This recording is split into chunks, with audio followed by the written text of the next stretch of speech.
Cale learned to listen to silence the way sailors learned to read fog. With patience, suspicion, and a little superstition he would deny if anyone asked. He did not inherit this skill. It was hammered into him by absence. The forge had gone cold 3 winters ago. Properly cold. The kind of cold that doesn't just steal heat, but the idea of heat. A soporific hush that made iron feel like an old regret you were now expected to carry around politely. The village stopped bringing broken plow teeth and bent nails, because there were only so many ways a blacksmith could apply optimism to a cold anvil before the town decided to call it art. Cale, who had never been any good at art that hung on walls, took to mending hinges with patience and string and, on lucky days, a candle.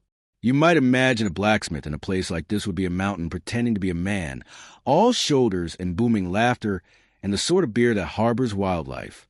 Cale was not that. He was broad in the way work makes you broad, but his hands were careful. He had the look of someone who apologized to tools.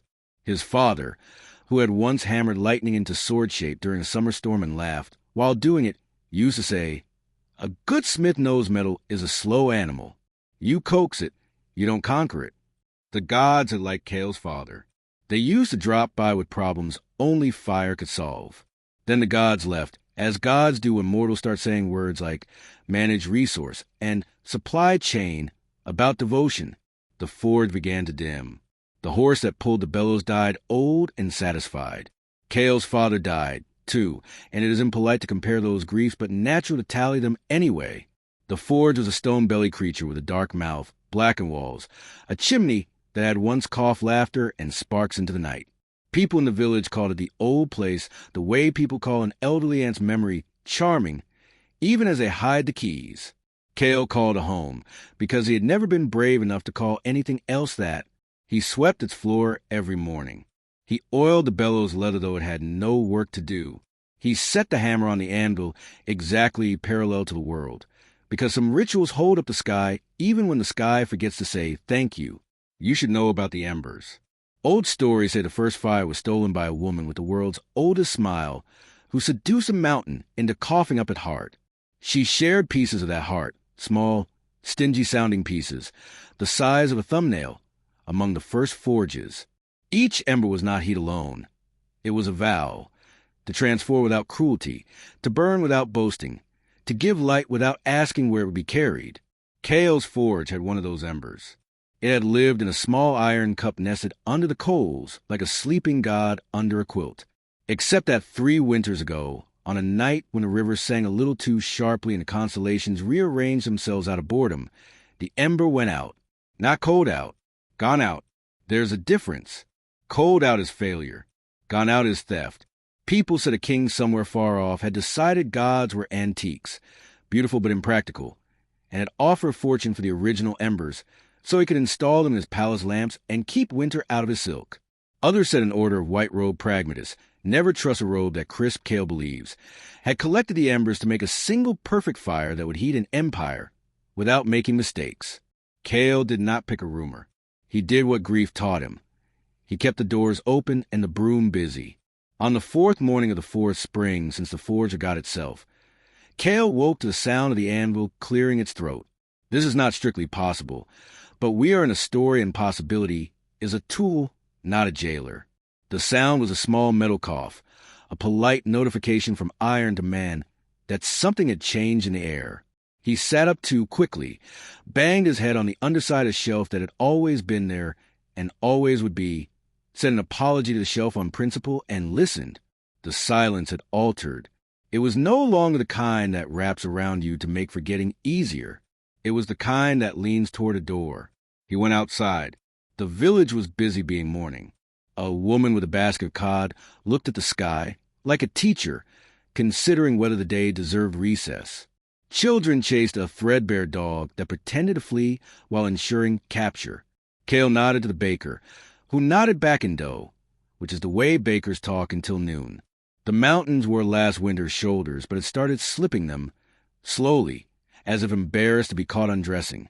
He returned to the forge and found the hammer on the floor. Not fallen, placed, handle angled toward him, head pointing northish in a manner, a needle that has been gossiping with a magnet. Cale picked it up like you pick up a sleeping child, with guilt and tenderness. The hammer was his father's, yes, and his father's, a length of ash with a head of iron that had met more problems than any weapon and solved them more gently. When he gripped it, the handle felt warmer than the room. He squeezed tighter. The warmth grew, not heat-soaked from skin warm, but ideal fire warm. As the hammer remembered the ember better than the hearth did. Don't get sentimental, Cale told the hammer, which is a sentence that might sound lonely until you realize he'd spoken to less responsive things. The hammer twitched. You are not required to believe this. Cale didn't. He set against the anvil and felt a small jolt travel up his arm, the electrical version of a cat deciding your collarbone is a summit. He set a bent nail on the anvil's face because that is what you do when a miracle knocks. You offer something humble to practice on. He lifted the hammer. The forge breathed. Not enough to brag about. Not enough to bake bread. But the air above the hearth trembled, the way air trembles over roads in August when even the insects agree to a truce. Cale lowered the hammer, and the tremble stopped. He lifted it again, and the tremble returned, stronger, a shimmer with opinion. He exhaled slowly, because this is a part of the story where exhaling slowly makes sense. He looked up at the ceiling, at the blackened rafters where his father used to throw off sparks like laughter and burn scars into wood, as if signing his name 1,000 times. If this is you being funny, he said to the rafters, I'm impressed and also furious. The rafters, like most good audiences, let the performance continue without commentary. The bellows sat in the corner, old leather wrinkled like wise knuckles. Cale dragged it closer, the way you drag an old friend into a new bad idea, and pressed the treadle. It wheezed, objected, then remembered dignity and did its job. Air flowed. The coals did not catch. The coals were as dead as a story told once too often, but the shimmer above the hearth grew thick enough to be seen by people who refused magic because their childhoods were supervised. But even they would have noticed. In the shimmer, between the ash and the absence, small points of light appeared, faint as secrets, bright as patience. Not flames. Possibilities. Where did you go? Cale asked, not expecting an answer, and therefore guaranteeing one. The answer came not as words, but as a smell. Rain on iron will singe when a sleeve gets too close to work, the first crust of bread breaking under a knife. His mother's hair when she leaned over the fire to tell him the story about a fox who became a prince only to discover princes have worse problems than foxes. The smell said, we were taken. The smell said, we are tired of being perfect somewhere else. He worked until his arms remembered the old ache. He worked past the hour where the town feels kind to itself. He straightened nails and peened rivets and pretended to fix a hinge that had been fine before he improved it. The shimmer thickened, widened, learned his name. He did not look away. You must not look away from shy miracles. It makes them vain. When the sun slid to the lip of the day like a coin about to choose a pocket, she walked in. This is the sentence in which the story might think about becoming romantic. But we are busy, and besides, romance behaves badly around forges. The woman's cloak was travel-stained, her hair braided like someone who didn't want the wind to win every argument. She carried a sack that clinked with small, determined weight. She did not introduce herself immediately, which is a mark of either a saint or a thief. I heard a dead forge breathed, she said, looking not at Cale but the hearth with the careful contempt of someone who has been disappointed by hope and is trying to disguise it as manners. Briefly, Cale said, it may have been a cough. We are not calling it a resurrection until the paperwork clears. She smiled despite herself, which made him trust her less and like her more. I'm Leora, she said finally, like that was an apology. I'm looking for a smith who can listen. I listen, he said, but I don't always obey. Good, Leora said, and set the sack on the anvil as if challenging it to be heavier than it looked. The clink was definite, not coin voice but metal voice. She loosened the tie and tilted the opening toward him. Cale looked inside and forgot not to swear. There are metals that come out of the ground. There are metals that gods leave in inconvenient places. And there are metals that occur where stories collide and decide to cool. The ingots in Leora's bag were the third kind. They were small, each the size of an old man's appetite for apology, and their surface shifted colors with impolite interest. Blue like fresh bruises, green like a lake that hides a city, dull red like a warning that knows it will not be heeded. Kale reached toward them, and the hair on his forearm stood up as if volunteering. "Where," he said carefully, "did you get these?" "From a door," she said. "Doors don't make or. They do when gods close them fast enough." Leora glanced at the hearth again. "I need them forged. Quietly. And true." "One cannot have both," Kale said. "I can be quiet or I can be true. Quiet truth is only possible in books no one reads." "Try anyway," she said, and there was a tiredness under the words that made him look twice. She was perhaps a few winters younger than Kale, but stood like someone older who refused to sit. Her boots had walked beyond maps. Her eyes had learned more verbs in the village allowed on weekdays. "Payment?" he asked, because questions are armor. She smiled again, sliver thin. "I'll pay in coins you can spend, and a debt you can collect later. Also in the fact that if you don't help me, the people who stole your ember will succeed." "You've heard that rumor." "It's not a rumor," Leora said. "It's a budget." She reached into her cloak and pulled out a square of blue cloth stamped with a seal Kale had only seen in the mouths of men who said the word decree as if it tasted of sugar. The seal belonged to the Council of Exact Devotions, a committee whose name implies you should never leave them alone in a room with a light switch. "They call it consolidation," she said. "They're bringing all sacred fires under responsible stewardship. No more local embers. No more inexact miracles. Efficient holiness." "Efficient holiness," Kale repeated, to hear how wrong it sounded wearing his voice. "What do they want forged?" "A key," she said simply, "to open what they've closed. And another to lock what they should never have opened." He looked at the bag, at the oar that hummed when no one confessed to humming. "I cannot forge without fire." "You have fire," Leora said. "I have nostalgia," Kale said. "Same difference, if you're brave." She stepped closer to the hearth and lifted her hand, as if to warm it at an honesty that wasn't there. The shimmer thickened again, drawn to her like news to a gossip. The hair along Kale's wrist prickled in agreement. "It likes you," he said despite himself. "It likes what I brought," Leora said. "Stories made solid. Sparks that need sentences to make sense." She looked at him. "Try." He set one ingot on the anvil. It felt like blasphemy to touch it barehanded, the way you might feel picking up a crown dropped by a king who'd become distracted by his own reflection. The hammer's handle went warm as a rumor, then hot as an argument. He lifted it.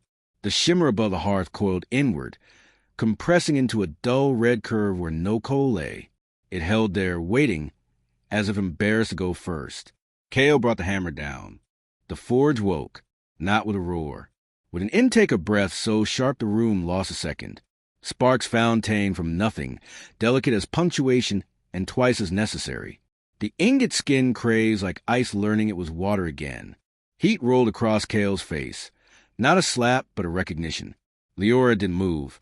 She watched the metal soften, and in her eyes he saw relief trying not to be seen, because relief is a shy animal. Show it too much attention, and it bolts. The hammer moved as if remembering its youth. The anvil rang. Proper ringing. No longer a cough, but bell that had chosen its job anew. Each strike turned the line of the ingot from stubborn to willing.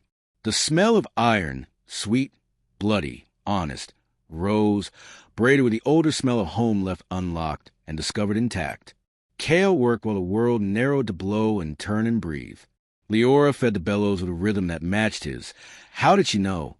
And the shimmer did not fight them. It folded around their labor like blessing with calluses. When he quenched the first shape, the water screamed appropriately, and then sighed as if gossip had finally become fact. Kale lifted the thing he'd made. It was not yet a key, because keys are confessions in metal, and this was still only a plan, but it remembered curves that open and teeth that persuade. Leora reached out, paused, looked at him, and only touched it when he nodded. Her fingers did not burn. They did not shiver, either. "Again," she said, and he understood that again meant a dozen. And a dozen meant we will not sleep, because sleep is a habit, and habits are how they'll win. He worked. She worked. Outside, the village went to bed without needing to know that tomorrow would have a slightly better chance, because two strangers refused to pretend they were small. Sometime after midnight, When even the moon had decided to gossip with clouds instead of providing light, the hammer jerked in Cale's grip. Not a twitch, not a trick of tiring muscles. A tug. He let it lead, because there is bravery in surrender, and brought it down where it wanted. The anvil sang a note he had never heard, and would now spend the rest of his life chasing. The heat flared white and then, just briefly, blue. The color of old gods' eyes and stories told to make children sleep with one foot out of the blanket to test courage. In the blue, he saw a thing he could not have seen. The ember. Not the missing one, no. That was somewhere else, kept in a lantern with too much gold around it. But a cousin of memory, a spark that had decided to be loyal to a promise rather than a location. It nestled under the coals that weren't and watched him like a cat who has finally decided a human deserves to be told a secret. "You came back," he whispered, and the spark made the exact sound of yes that is also a no. Yes, because here we are. No, because we never truly left. You were just listening to the wrong silence. Leora set the last of the raw ingots on the bench. Sweat pasted hair to her forehead, and she looked more alive than people look when they choose safety. "Will it hold?" she asked. "For as long as we keep the bellows honest," Cale said. "And you?" "For as long as the hammer remembers me." They worked until morning invented itself. When the first strip of gray stained the window, they had 5 unfinished keys and a pile of hot argument that would soon be keys if the world didn't interrupt rudely. The forge glowed not with abundance, but with intention. The village began to stir. The baker's oven woke and, somewhere in its small bright belly, remembered that heat is hospitality. A child's laugh carried down the lane and tripped in the door, startling the coals into a grin. Leora wrapped one of the cooling blanks in cloth and slid it into her cloak. Cale noticed, but did not object. Trust is not blind. It just chooses which eyes to close. "You'll come back?" he asked, which in another story would have been desperate, but in this one was practical. He needed information, and also he did not want to be alone with miracles he could not explain to anybody who demanded a receipt. "I'll come back," she said, "with a map you won't like and a story I'm tired of telling." She reached the door and paused. "Cale." "Yes." "There's a cart road north of here, 2 days' walk. If you see men in white with clean knives and soft voices, don't be polite." "I'm a blacksmith," he said. "I'm polite to metal and dogs. Everyone else earns it." She smiled without showing teeth, which is the only smile that can carry sorrow without spilling it, and left. Cale stood alone with the forge awake, and the day beginning its slow argument with everyone. He pressed his palms flat on the anvil's face and felt, faint and enormous, a heartbeat that did not belong to him. The hammer lay quiet, sated for the moment, but it was the kind of quiet that wakes easily, the ember that wasn't breathed carefully in its nest of nothing. And from very far away, the rumor of the stolen embers moved like a caravan of lanterns under a moon that had learned better than to interfere. Perhaps this is when he should have resolved to be a hero. He did not. He resolved to be on time, to run oil along hinges, to feed the bellows, to keep water in the quench bucket clean, to fold cloth around new-made iron so it would not catch cold. Impossible, yes, but kindness rarely checks physics. He resolved to say yes when the story arrived demanding more. He did not know he had already said it. At the doorway, he felt air shift the way it does when a listener enters a room. He turned. No one stood there. The street was empty except for a cat deciding about allegiance. But in the air itself was a pressure, and in that pressure, a whisper like a cold telling a secret it barely remembered. He did not catch the words.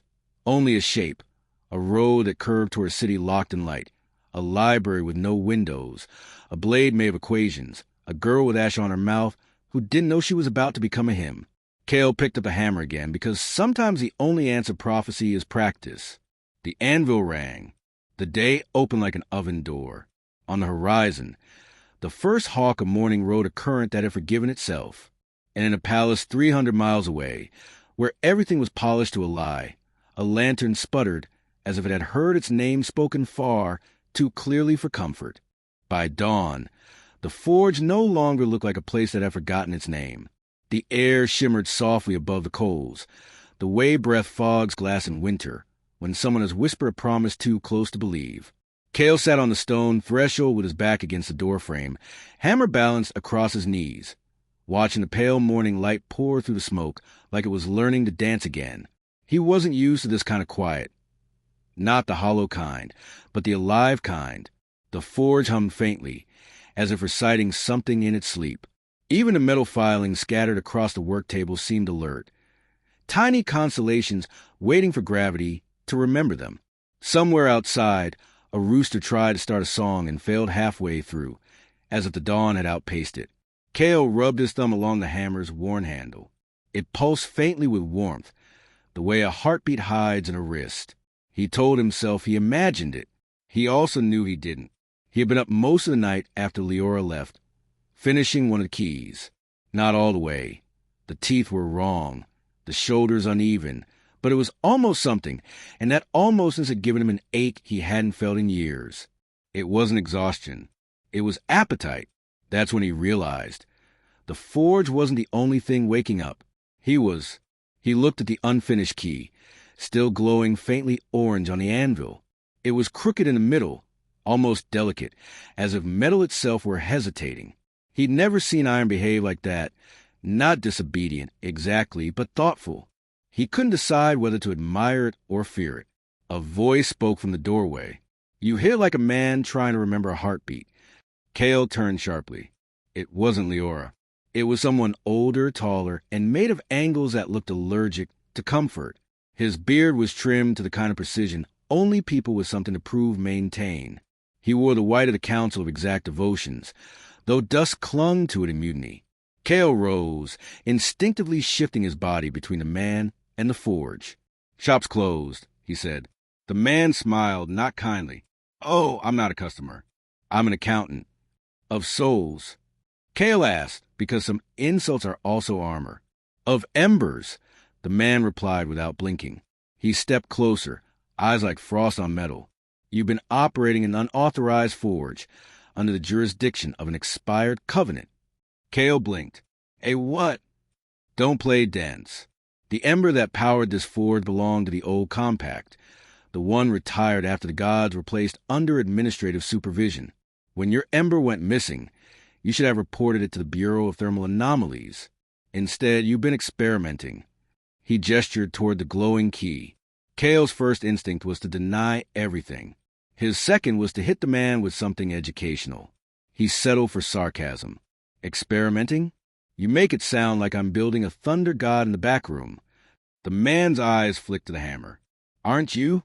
Before Cale could answer, between the little shimmer of living air that had followed Leora and stayed behind when she left, stirred from where it had been dozing near the chimney. It was faint, almost invisible in daylight, but when it moved, the man's robe fluttered. The accountant froze. What was that? Draft, Cale said. It fell alive. Then congratulations, Cale said. You're learning empathy. The man stepped back. You will cease all operations immediately. A reclamation team will arrive before dusk to confiscate any unregistered creations. Cale frowned. Reclamation? You mean theft of paperwork. The man tilted his head. With purpose. You reactivated something that should remain inert. Fires are dangerous. People misuse them. People misuse everything. Cale said, should we stop eating?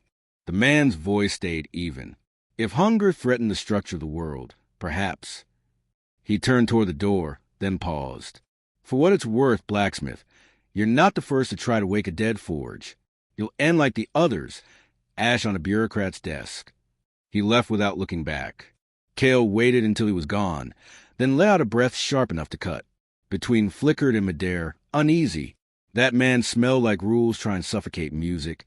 It whispered. Cale nodded. And he'll bring more. He looked at the unfinished key. It pulsed faintly in rhythm with the forge's hum, as if agreeing. Outside, the morning had grown bright and thin. He could hear villagers in the square, laughter, footsteps, the iron rattle of daily life. But under it all was another sound, faint and rhythmic, like distant marching. They were coming faster than dusk. Cale turned back to forge. Well, he muttered, if they want to steal my mistakes, I'd better make better ones. He grabbed the hammer. The warmth shot up his arm like recognition. The shimmer above the coals brightened, deepening to a gold so pure it hurt to look at. The ember that wasn't was listening. He struck once, twice, 3 times. The first blow shaped the metal. The second shaped the air. The third shaped him. The forge sang. Not loud, the kind of singing that makes the walls forget their weight. Between swirled upward, laughing in gusts. Sparks rose and hovered, refusing to fall. Cale lost count of strikes. The world narrowed to the rhythm. Lift, strike, breathe, believe. Each blow carved a piece of his exhaustion away. The metal glowed not orange or red, but something older, the color of the first sunrise remembered by stone. When he stopped, the air hung still, trembling. The key lay on the anvil, fully formed now, long, intricate, alive. It hummed faintly. Cale reached for it, but between hiss, don't, why? It's listening too hard. The door creaked. Cale turned just as a woman in white armor stepped inside. She was tall, severe, carrying a halberd etched with runes that pulsed faintly. Her gaze swept the room and landed on the key. Step away from it, she said. Cale stayed still. You're early. Dusk isn't for hours. I'm not with the accountant, she said. Her voice was steady but tired, the kind of tired that belongs to someone who's followed orders long enough to stop believing in them. My name is Sigrid. I'm here to make sure the ember doesn't destroy you. It's not an ember, Cale said. She stepped closer. Everything that remembers fire is fire. Between drifted to Cale's shoulder, whispering in his ear, she's half right. Cale looked at Sigrid. If you came to kill me, you should have come before coffee. I came to see if you'd started the chain reaction. What reaction? Sigrid nodded toward the forge. The air above it was trembling harder now, light bending around something invisible. That... Cale frowned. That's just heat distortion. She didn't smile. That's the world trying to decide whether burn or evolve. He looked back at the key. The hum was growing louder. The edges glowed faintly, not red, blue-white, like frost pretending to be flame. The hammer twitched in his hand. Sigrid took a step forward. If you finish that, you won't be able to stop what comes next. Cale hesitated. And if I don't, then someone else will. Someone worse. The key vibrated. The air darkened, filled with the sound of wind trapped in a jar. Between darted nervously in circles. It's waking something, it whispered. Not itself memory. What memory? Cale asked aloud. Sigrid's eyes flicked toward him, startled. You can hear it? He nodded. It's loud. Sigrid raised her halberd, blade glowing faintly. Then we're already too late. Before Cale could move, the key shattered the silence. A sound poured out. Not a note, not a word, but a pulse that rippled to the forge, the walls, the village, the sky. Every flame within sight. Lanterns, hearths, candles. Flared blue for a heartbeat. Then, all at once, they bowed toward Cale. The hammer in his hand blazed white. The ember that wasn't erupted, throwing out a wave of light that lifted him off his feet and hurled him against the wall. He gasped, blinded. When the light dimmed, Sigrid stood frozen, staring at him. The key hovered above the anvil, spinning slowly, emitting a low, steady tone like the hum of a star remembering its purpose. And Cale realized the impossible. The forge was breathing through him. Every inhale, the flames leaned forward. Every exhale, they brightened. The fire's rhythm matched his pulse exactly. Between whispered, awed, you didn't forge it. You became it. Sigrid lowered her weapon. Gods help us, she murmured. You've woken the forge heart. Cale coughed smoke. I thought that was a myth. It was, Sigrid said, until you gave it lungs. He stared at his hands. They glowed faintly, veins lit from within. The hammer's warmth had sunk into his bones. The forge hummed softly, steady as heartbeat. Outside, the wind shifted. From somewhere far away, beyond mountains, beyond reason, Cale heard the sound of other forges answering, not all of them friendly. Between trembled. They felt it. Every sleeping ember. Every cage flame. They're waking up. Cale swallowed hard. Then we'd better be ready. Sigrid looked at him, not as an enemy, not yet, but as someone holding a weapon he didn't know how to put down. Ready for what? She asked. Cale smiled grimly. For the gods will remember they're unemployed. The forge flared once more, casting both of them in gold light. Outside, the horizon flickered, small fires blooming across the world like stars that had decided they were tired of staying in the sky. And somewhere in the distance, a voice older than creation whispered through the heat. You forged us once. Now forge us again. The air smelled of iron, thunder, and destiny reheating itself for one last war. Night returned to the forge not as darkness, but as aftermath. The flames along the hearth still pulsed in time with Cale's breathing. Each exhale a faint sigh of gold that vanished into the rafters. Every piece of iron in the workshop hummed softly, as though whispering among themselves about what had just happened. The key floated above the anvil, turning in slow, deliberate circles. It glowed faint blue and sang so quietly you would have mistaken for wind. Except that wind doesn't usually sing in perfect rhythm with your heartbeat.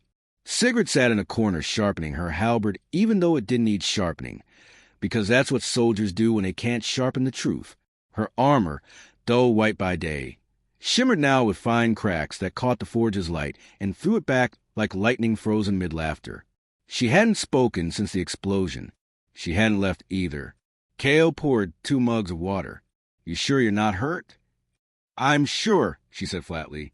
Then, after a pause, I'm less sure about you. He looked at his hands. They glowed faintly under the skin, like he was being lit from beneath by some small, steady lamp. It'll pass, he lied. Sigrid didn't argue. She just watched him with the kind of focus that made people confess things they hadn't done yet. Outside, the night stretched thin and silver, as if the stars themselves were holding their breath. Between drifted lazily through the workshop, glowing faintly, content for once to be visible. It brushed Cale's shoulder, then darted toward the hovering key. It's whispering, it said. Cale frowned. What's it saying? Between shimmered uncertainly. Not words. More like instruction. Instruction? It wants you to finish what you started. He looked at the forge, then the hammer. The handle pulsed again in his grip, faint but insistent. He felt the same hunger in it that had settled under his own skin. He wasn't sure whose heartbeat came first anymore, his or the forge's. Sigrid noticed his hesitation. Don't, she said quietly. He glanced at her. You're very good at forbidding things. I've seen what happens when men decide the gods owe them an explanation, she said. It ends with blood and paperwork. Cale smirked. Paperwork's the worst part, I'm sure. I'm serious. So am I? He turned the hammer in his hand. What exactly is a forge heart? Sigrid's gaze drifted toward the fire. A myth. Or it was. It's the pulse left behind when the gods built the world. Every forge was born from its echo. That's what the embers are, fragments of that first rhythm. And now it's awake, and it's using you as a voice box. Cale let that sink in. He thought of his father's forge, the same one he'd watched burn itself to silence when the ember disappeared. He thought of the years he'd spent waiting for it to remember him, and he thought of the feeling, brief but impossible, when it finally had. I didn't ask for this, he said quietly. Sigrid's voice softened. No one ever does. The gods left because they were tired of being asked for permission. Now they'll come back because they're tired of being forgotten. Cale almost laughed. They'll have to take a number. Between zipped toward him. Cale, what? Listen. He did. At first, he heard nothing. Then faintly, from somewhere deep inside the anvil, came a pulse. Slow, measured, old. It wasn't the rhythmic clang of hammer on metal. It was softer, like breathing, deep and patient. The forge wasn't waiting for him to work. It was dreaming. He touched the anvil. The air shifted. The hum grew louder, fuller, richer. Sparks began to rise from the cold coals, tiny, deliberate things that hovered instead of fading. They arranged themselves into symbols midair, fragments of runes older than any human language. Sigrid stood. What are you doing? Not me, Cale said. It's remembering.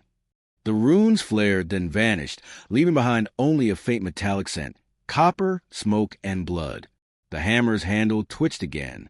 Cale's hand tightened around it before he realized he'd moved. "Stop," Sigurd said sharply. "It's pulling you under." He blinked. Under what? Then the floor vanished. He was standing in blackness, warm and deep. Above him, sparks hung like stars. The air vibrated faintly, and each vibration was a word. He didn't know the language, but the meaning pressed into him like heat. "You struck. You woke. You must listen." "Who are you?" he asked aloud, though he already knew.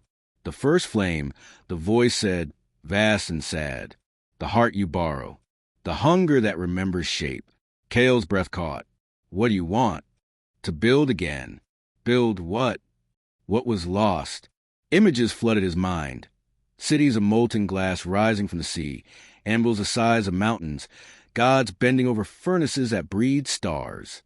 Then came the screams, fire that built too much, too fast, too arrogantly, and then silence when it all froze. We made a world of light and called it mercy, but mercy without shadow burns everything it touches. Cale fell to his knees. "I'm no god." "Then be better." The darkness convulsed. He saw flashes of Leora walking through a city of mirrors, men in white robes carrying lanterns that bled light instead of giving it. Sigurd as a child, standing in a ruined temple, staring at a cold altar. He saw himself, hammer raised, fire blooming around him like a crown. Then the voice softened. "Wake!" Cale gasped and stumbled backward, hitting the anvil hard enough to rattle tools off the wall. Sparks scattered. Sigurd caught him before he fell. "Breathe," she said. He did. Smoke poured from his mouth, thin, blue, shimmering like memory. His hands glowed brighter now. The hammer's surface pulsed with faint runes that hadn't been there before. "What did you see?" Sigurd demanded. Cale stared at her, his eyes distant. "Blueprints." "For what?" "For the end of stillness." Between hovered anxiously. "He's changing." Sigurd's hand went to her halberd. "If it takes him, I'll stop it." Cale looked up sharply. "It's not taking me. It's remembering through me." "That's worse," she said. The key on the anvil shivered again, rising into the air. Its surface flickered with the same blue-white flame that burned in Cale's eyes. The air around it crackled, filled with static. Then it spoke. Not words, but resonance. The kind of sound that fills bone before it fills air. Sigurd flinched. "It's calling something." Cale nodded slowly. "The others? The other forges?" "No," he said. "The other hearts." The door slammed open before either could speak again. Leora stumbled inside, cloak torn, eyes wide. Her hands were bleeding. "They know," she gasped. "The council knows you lit it. They've sent a white procession." Sigurd went pale. "You mean the excisioners?" Leora nodded. "They're cleansing every forge from here to the capital." Between trembled in the air. "They'll come for this one next." Cale looked at the key, at the hammer, at his hand still glowing with firelight that wasn't flame. "Then we don't wait for them," he said. Sigurd frowned. "What do you mean?" He lifted the hammer. The forge flared in response, light filling every crack in the walls. The hum deepened until the air itself seemed to kneel. "We take the fire to them." Outside, thunder rumbled across the mountains, but the sky was clear. And somewhere far to the east, in a palace lined with caged embers, the first lantern cracked.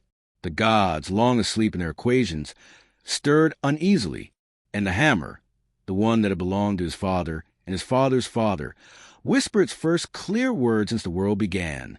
"Strike." By the time dawn bled across the horizon, the forge no longer looked like a workshop. It looked like the heart of a prophecy, pretending to behave. The air trembled with light that wasn't sunlight, and every tool within reach hummed like an instrument waiting for a conductor. The village below was still asleep, blissfully ignorant of the fact that its blacksmith had just declared war on theology. Cale hadn't slept. Neither had Sigurd. Neither, apparently, had the forge. It pulsed softly, each rhythm a question he couldn't quite answer. Beneath it all, the hammer whispered fragments of thought, not words exactly, but impressions, sensations, memories from when it had been used to shape mountains instead of horseshoes. Between darted through the rafters, jittery and bright. "They're coming," it kept saying. "They're already on the road." "How many?" Sigrid asked, strapping her armor tighter. "Enough to call it mercy," Between answered grimly. Cale stood by the anvil, turning the finished key in his hand. It still glowed faintly, singing at a frequency just below hearing. He could feel it vibrating through his bones. It wasn't just a key anymore. It was a memory of unlocking, a promise made of metal. Leora leaned against the doorway, her cloak dusted with ash from travel. The white procession crossed the western ridge at sunrise. They'll reach this village by nightfall. And what exactly do they process? Cale asked. "Anything that burns," she said. Sigrid gave a humorless laugh. "That would include us." Cale slid the key into his belt. "Then we don't wait." Leora raised an eyebrow. "You want to fight the procession? With what?" "A hammer and a personality." "Fire," Cale said simply. "The kind they can't control." The forge behind him flared, as if in agreement. Sigrid shook her head. "You don't understand what they are. The procession is an army. It's a ritual. They march barefoot, burn the forges, bless the ashes, and sing while they do it. They believe they're cleansing the world of divine leftovers." "Then maybe it's time someone sang back," Cale said. Leora studied him, then sighed. "You sound like the kind of man who wins beautifully and dies interestingly." He smiled faintly. "I've been called worse." The hammer pulsed in his grip again. The air grew heavier, hotter. The shimmer above the hearth folded inward, forming a small sphere of light that hovered like a patient heartbeat. "What's it doing?" Sigrid asked. Cale watched it carefully, remembering shape. He reached out. The sphere darted into his palm and vanished. A searing heat surged through his veins, not painful, but absolute. His vision filled with light. For a moment, he saw everything in layers. The forge's breath, the village's dreams, the faint traces of embers sleeping beneath the ground like buried stars. When his sight cleared, his eyes were glowing gold. Between gasped, "You just swallowed the forge." "No," Cale said softly. "It came willingly." The world tilted slightly, as if it had just realized it was being watched. Sigrid stared at him. "You're mad." "Probably," Cale said. "But madness and courage are siblings that never admit they share a mother." He turned toward Leora. "You said there's a road north?" "Yes. It leads to the city of Callanreach. That's where they're taking the stolen embers," he said. "We'll go there." Sigrid's jaw tightened. "You're walking into the council's capital. That's suicide." Cale looked at her. "Then stay." There was silence for a long moment. Then Sigrid exhaled through her teeth and slung her halberd across her back. "Someone has to make sure you die efficiently." Leora smirked. "Touching." Cale grabbed his pack, slipped the hammer through his belt, and stepped outside. The morning was unnaturally still. Clouds hung low, heavy with the color of unspoken consequences. The village was waking. Shutters opening, doors creaking, children chasing dogs that chase the same morning every day. They didn't notice the shimmer of gold radiating from the forge door, or the faint tremor underfoot. As they left, Between circled above Cale's head. "You feel it too, don't you?" He nodded. "The other forges. They're stirring. Some are confused. Some are angry.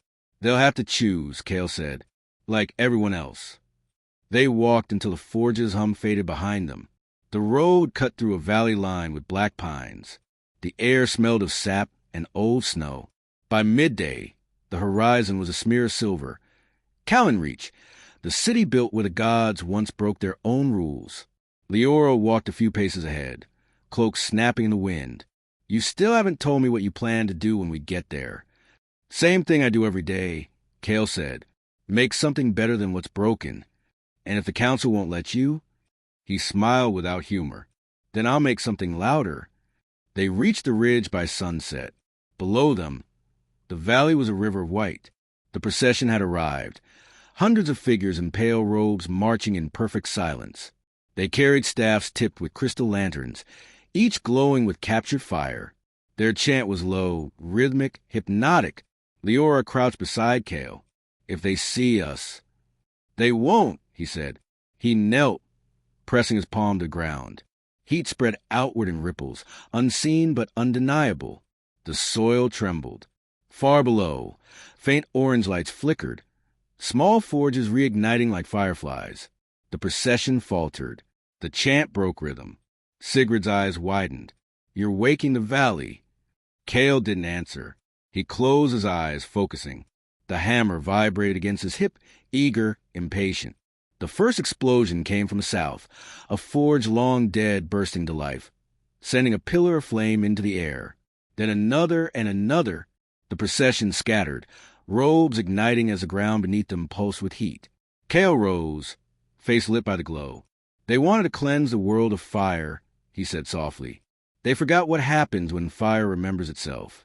Leora stared at the chaos below. "You're not just fighting them. You're waking everything." Cale turned to her, eyes burning gold. "Exactly." Sigurd grabbed his arm. "You don't understand. If every forge wakes at once, the balance will break.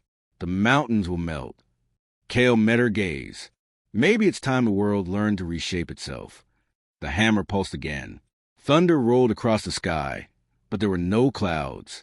The sound came from the earth itself, deep, resonant, alive, between whispered and awe. It's spreading. Every ember, every hidden fire, they're answering you. Far away, in the marble halls of Callanreach, the high artifice of the council looked up from his scrolls as every lantern in the chamber flared blue, then gold. The floor shook. The air smelled of ash and divinity. "The blacksmith," he murmured. "He's lit the world again." Cale watched as the valley below turned from white to molten orange. The air shimmered, the procession dissolving into smoke and song. He felt no triumph, only inevitability. "Now," he said, voice quiet but steady, "let's go make the gods nervous." The forge heart within him beat once, twice. The world exhaled. And somewhere beyond the horizon, a new dawn began rehearsing its entrance. The road to Callanreach was paved with arrogance. Every stone gleamed faintly, as though remembering the sun too fondly to let go of it. The city rose ahead like a crown forged by hands that no longer believed in humility, domes of white marble, towers of glass veined with gold, and bridges suspended from pillars of frozen flame. The air shimmered with heat that wasn't heat, light that obeyed rules written by men pretending to be gods. Cale, Leora, and Sigurd stood at the ridge and stared down at the spectacle. Between hovered quietly above them, unusually silent. "They've caged the sky," Leora murmured. It was true. Thin filament of energy arched above the city, weaving a translucent dome that pulsed faintly with every heartbeat of the people below. It wasn't meant to keep things out. It was meant to keep something in. Sigurd's hand tightened on her halberd. They call it the Veil of Reason. It channels all divine flame into one source, the Prime Forge. No embers outside the council control are permitted. And if someone disagrees? Cale asked. "They don't," she said. "Not twice." Cale glanced at the hammer at his belt. It vibrated faintly, a warning or perhaps a laugh. "Then we'll have to be exceptions." They descended into the valley as twilight fell, the city's glow painting their faces in gold and ivory. The gates of Callanreach were enormous, carved with reliefs of gods kneeling before men. A historical revision no one had survived to correct.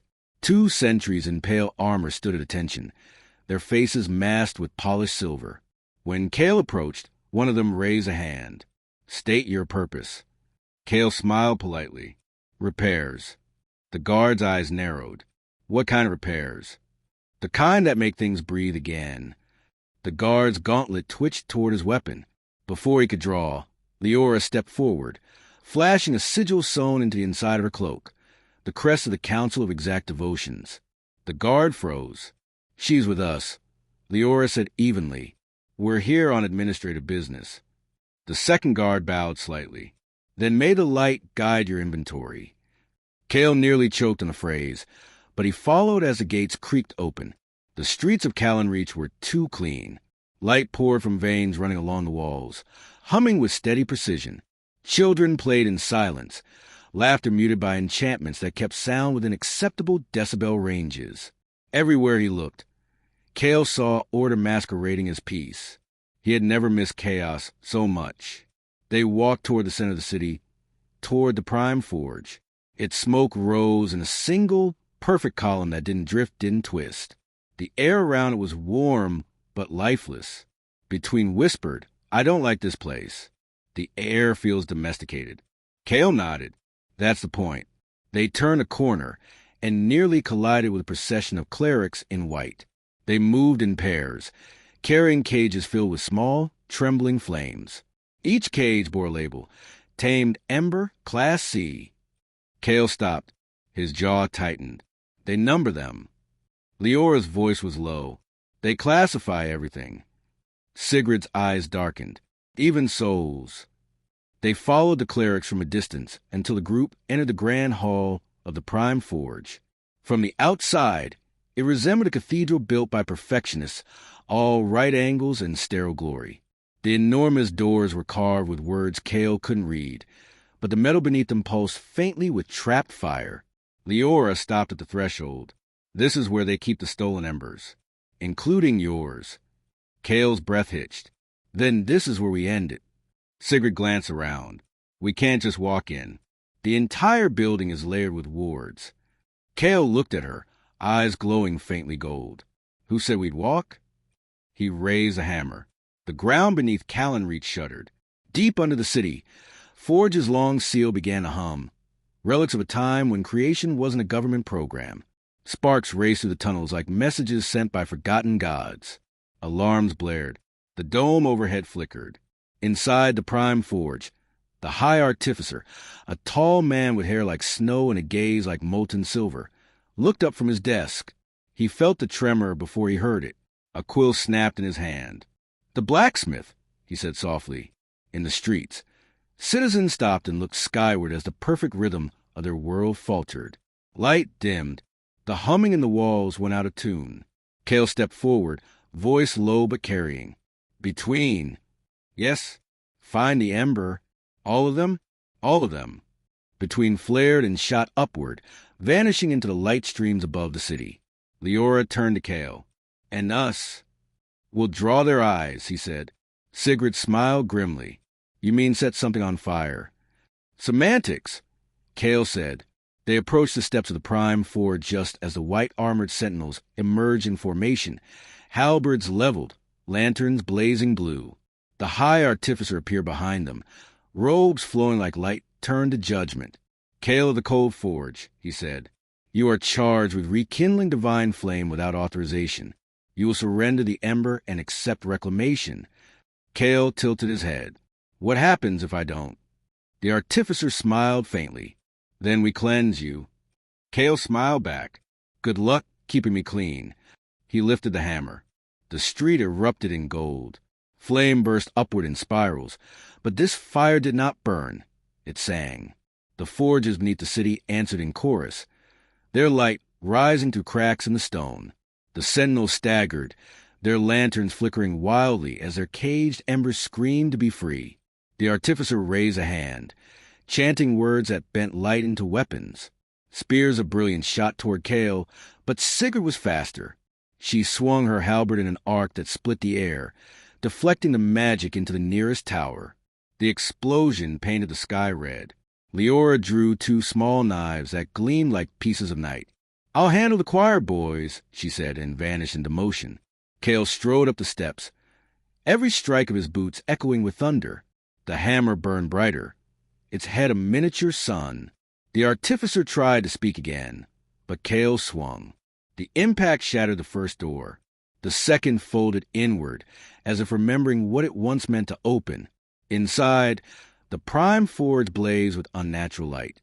Hundreds of embers floated in cages, their glow steady, obedient, miserable. The air was thick with the scent of smothered miracles. Cale's heart clenched. "I'm sorry," he whispered. He struck the floor. The sound wasn't loud, it was final. Every cage cracked. Flames poured out, not wild but deliberate, swirling upward like souls remembering their names. They streaked through the air, colliding and merging, turning gold, then white, then clear.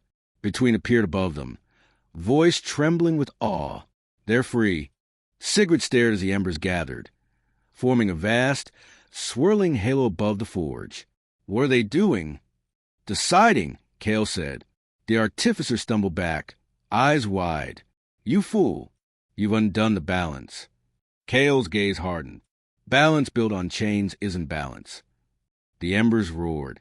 The dome above the city cracked, light spilling upward like blood from heaven. Leora reappeared beside him, panting, blade dripping blue fire. You said we were going to make the gods nervous. Cale looked at the sky, which was now burning gold. Change of plan. He raised the hammer high. We're going to make them choose. The hammer struck. The veil of reason shattered. And for the first time in centuries, the wind over Callan Reach remembered how to move. The city gasped, as if every stone, every tower, every soul inside it realized they'd been holding their breath for too long.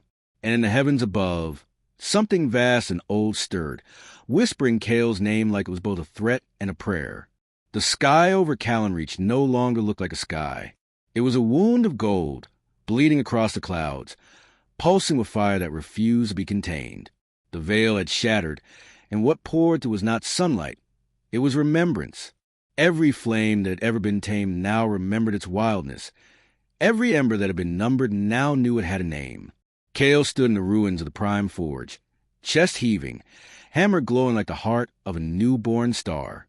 The embers swirled above him, hundreds of them, freed from their cages and circling in a luminous storm. Each flickered with its own rhythm, its own voice, its own song. Leora was the first to break the silence. Well, she said, breathing hard, that's one way to get promotion. Sigrid didn't laugh.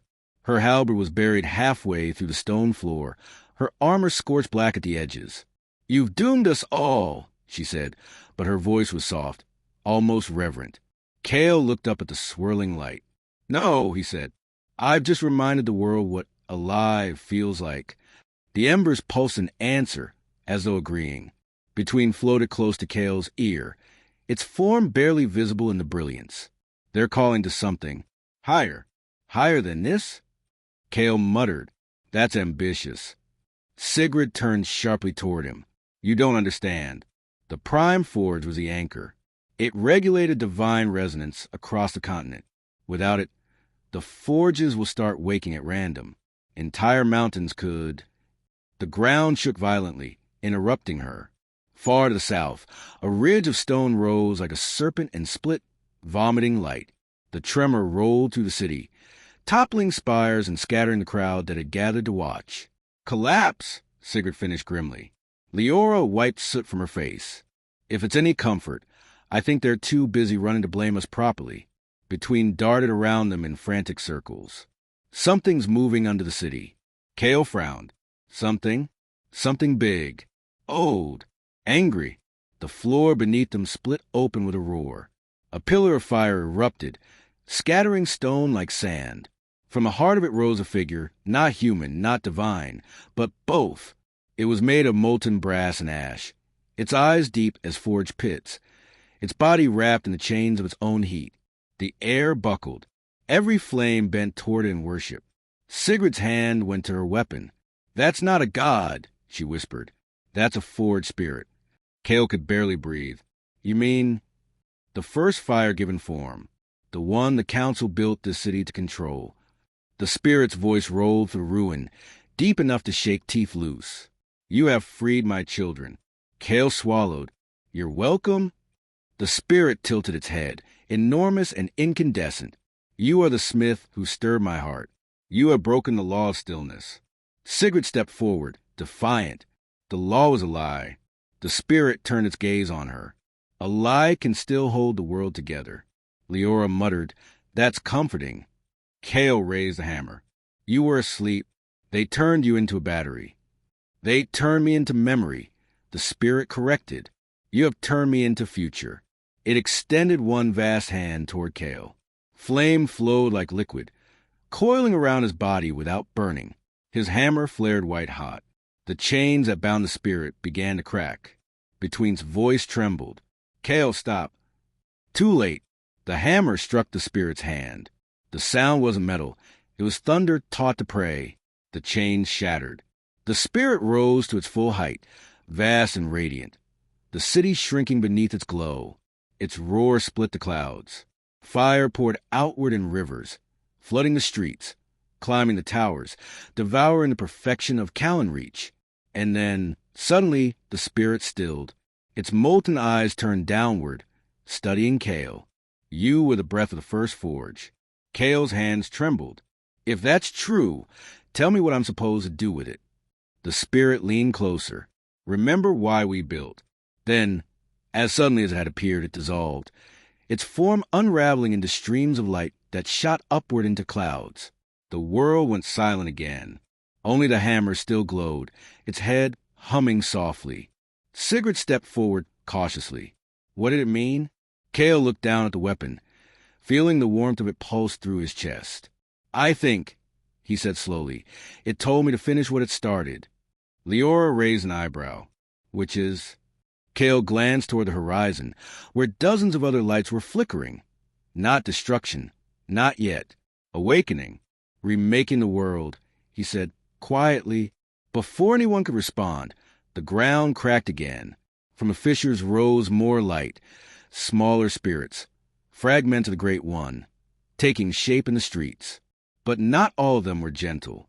Some screamed, some laughed, some began to devour each other. Between hissed. It's happening too fast. They're unstable. Sigurd's expression hardened. The world's catching fire from the inside. Leora looked at Cale. Can you stop it? He tightened his grip on the hammer. I can't stop it, but maybe I can teach it. Sigurd blinked. Teach fire? Why not? Cale said, a faint, mad grin on his face. It learned obedience once. He stepped forward into the inferno. The hammer sang in his hand, every strike leaving trails of gold that carved patterns into the air. Not words, not runes, but intent. The flames bent around him, following the rhythm of his movement. The chaos began to slow. Leora and Sigurd watched, shielding their faces from the heat. Between whispered and awe, he's rewriting the song. One by one, the smaller spirits began to kneel. The fires dimmed, flickering between rage and reverence. But far above, in the torn clouds, something else stirred, a vast shadow moving against the light. Leora's voice was barely a whisper. What now? Sigurd's eyes widened. That's no spirit. Between's glow dimmed. That's the Council's last weapon. The shadow descended, wings of smoke unfolding to reveal a colossal shape forged of metal and light. A god machine, built to consume creation itself. Its face was a mask of burning iron. Cale looked up, eyes blazing gold. Well, he muttered, I guess the gods finally notice. The machine opened its mouth, and the sky screamed. Callan-Reach, city of perfection, began to burn beautifully. The scream of the sky rolled through Callan-Reach like a commandment. It wasn't sound exactly. It was a kind of vibration that made your bones question their loyalty. The towers bent under it, glass running like wax, streets cracking into rivers of molten light. The god machine descended through the wound in the clouds. Wings spread wide enough to eclipse half the horizon. Its body was forged of brass and sanctimony, its face expressionless save for a single vertical line of fire that blinked where an eye might have been. Cale stood beneath it, hammer still glowing faintly gold. The forge heart inside him beating in uneven sync with the monster above. Each pulse seemed to pull the air taut between them, as though the god's breath and his were two sides of the same rhythm. Sigurd's voice was low and sharp. That's it. That's the prime construct. The council built it from the husks of dying gods. Leora glanced up, shielding her eyes. They built that. Sigurd nodded grimly. To replace what they couldn't control. It eats faith, turns it into fuel. Cale squinted. So, basically a celestial tax collector. The god machine's voice thundered down, not as words but as judgment. Order must be restored. Flames across the city bowed in submission, even the freed embers flickering uncertainly. Between shrank, its glow dimming to a nervous pulse. It's absorbing the fire, it whispered. It's rewriting their will. Cale gripped the hammer tighter. Not while I'm still breathing. He swung. The first strike was not against stone or steel. It was against the air itself. The sound tore through the plaza, an explosion of gold that rippled upward like a wave. The god machine staggered mid-descent, wings flaring. The veil's shattered remnants rained down in shards of light. Sigrid blinked. You just hit the sky. Cale's smile was thin. It needed the reminder. The machine responded instantly. From its chest opened a lattice of burning runes, each one spinning, rearranging, equations of obedience. Beams of white fire lanced toward the ground. Cale dove aside, the stone where he'd stood liquefying. Leora shouted, "We can't fight that." "Yes, we can," Sigrid said, gripping her halberd. "We just have to think like heretics." Cale pushed himself to his feet. The hammer vibrated wildly, its glow deepening from gold to white blue. He felt something inside it waking further, something older than heat. Then let's make it forget who built it. He charged. The god machine saw him, adjusted, and met his advance with a flood of pure light. Cale's skin blistered, but the forge heart within him pulsed harder, absorbing, converting, reshaping. Every step forward was agony turned to rhythm. When he reached the base of the creature's shadow, he leapt.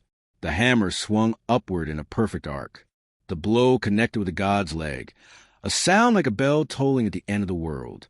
Metal cracked. Sparks burst outward in rivers. The machine screamed this time, unmistakably. Its voice was full of outrage. "Mortal. Technically," Cale grunted.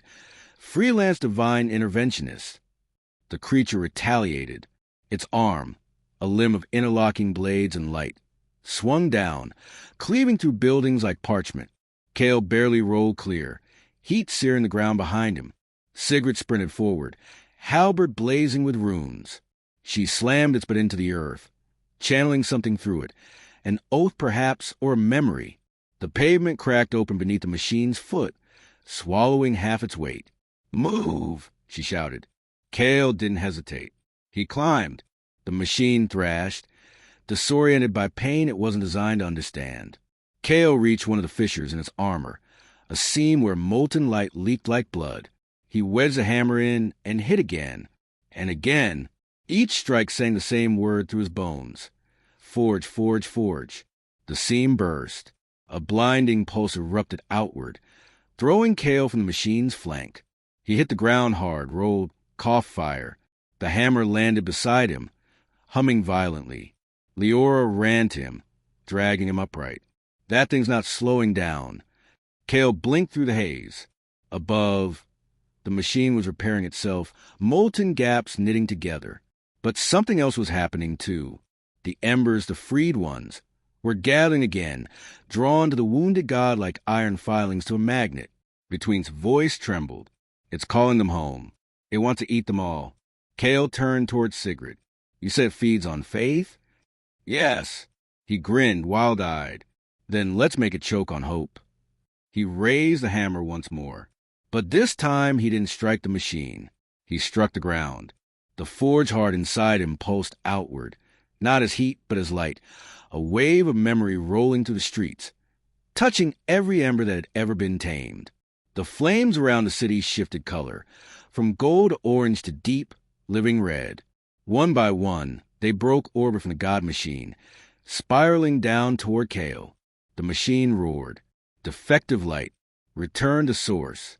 Cale shouted over the noise. "Sorry, pal. They've got a new blacksmith." The embers crashed into him, hundreds of them, merging into his skin, his breath, his bones. His entire body glowed now, too bright for eyes. A silhouette made a motion. The hammer floated from his hand, hovering before him like an obedient star. Sigrid took a step back, awed. "Cale." He smiled faintly, voice shaking with power. "Don't worry. I'll clean up after myself." Then he launched upward. He hit the god machine's chest with enough force to shake constellations. The impact detonated a sphere of white fire that expanded in perfect silence.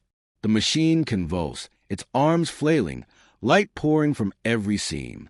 Inside the brilliance, Cale could see it, the engine, the false heart that pulsed with stolen divinity. He reached for it, grabbed hold. It burned like 1,000 suns, but his hands didn't blister. They remembered what creation felt like. He wrenched. The engine tore free, a core of molten glass and despair. The machine screamed once more, a sound too vast to be local, and began to fall. Cale fell with it. The ground caught them both in an explosion that turned night into day. For a long time, there was nothing but light. When the light faded, Callan Reach was gone. In its place was a crater rimmed with black glass and blooming with small, harmless fires. At the center, surrounded by smoke, the God Machine's corpse lay still, its chest open, its false heart shattered. Sigrid stumbled toward the crater's edge. Cale! There was movement, small, slow. He rose from the ashes, armor of fire cracking and falling away. The hammer hung in the air beside him, unburned. His eyes glowed faint gold, but his skin was ordinary again, human. Leora exhaled. You look terrible. He smiled weakly. You should see the other guy. Between fluttered down, landing on his shoulder. You broke it. Good, Cale said softly. Sigrid looked around at the devastation. You've broken everything. Cale glanced toward the horizon. Fires burned there too, but softer, alive, not devouring. Not everything, just what needed melting. Leora crossed her arms. And what now? You dethroned their god, freed their fire, scared the heavens. What's left to fix? Cale picked up the hammer. It hummed once, steady and calm. Now, he said, gazing up at the glowing wound in the clouds. Now we build something that doesn't need worship to work. He started walking. The wind followed him, real wind, warm and imperfect. Between whispered, half laughing, half afraid, You realize this isn't over, right? Cale nodded. Good. I hate endings. And above, in the split sky, a faint golden shape watched him go, a spark of the forged spirit, smiling like fire learning patience. The ashes of Callan Reach still whispered. They weren't words exactly, more like sighs, the sound of stone remembering what it meant to be soft. The air above the ruins shimmered with heat long after the fires had gone out. It was a kind of heat that carried memory rather than destruction, the afterglow of something vast deciding to rest. Cale stood on what had once been a bridge, or maybe a prayer. It was hard to tell now. Everything had melted into a single landscape of glass and reflection. The hammer hung from his hand like a weightless promise. Each time he shifted his grip, it pulsed faintly, echoing his heartbeat. Sigrid knelt a few paces away, tracing the edge of a blackened pillar with her gauntlet. No survivors, she murmured. At least not here. Leora crouched nearby, turning a fragment of crystal between her fingers. It's still warm. This used to be a child's toy. Cale nodded without looking at them. Fire doesn't discriminate. It remembers everything. Between drifted above the crater, glowing faintly in the twilight. They're still here, you know. Who? Cale asked. The embers. The ones that didn't flee. They're quiet now, watching you. He closed his eyes. The silence of the world pressed against him, filled with the faint rustle of flame without flame. He felt them, hundreds of tiny awarenesses, circling, waiting undecided. They're afraid, he said softly. Sigrid stood. They should be. The last time gods walked the earth bled for centuries. Leora glanced at her. And yet here we are again, standing where the divine and the foolish keep meeting. Between lowered itself beside Cale's shoulder. They want to know what comes next. Cale exhaled slowly. So do I. He crouched, pressing his hand to the cooling ground. Beneath the glass and ash, he could feel something moving, slow, steady, alive.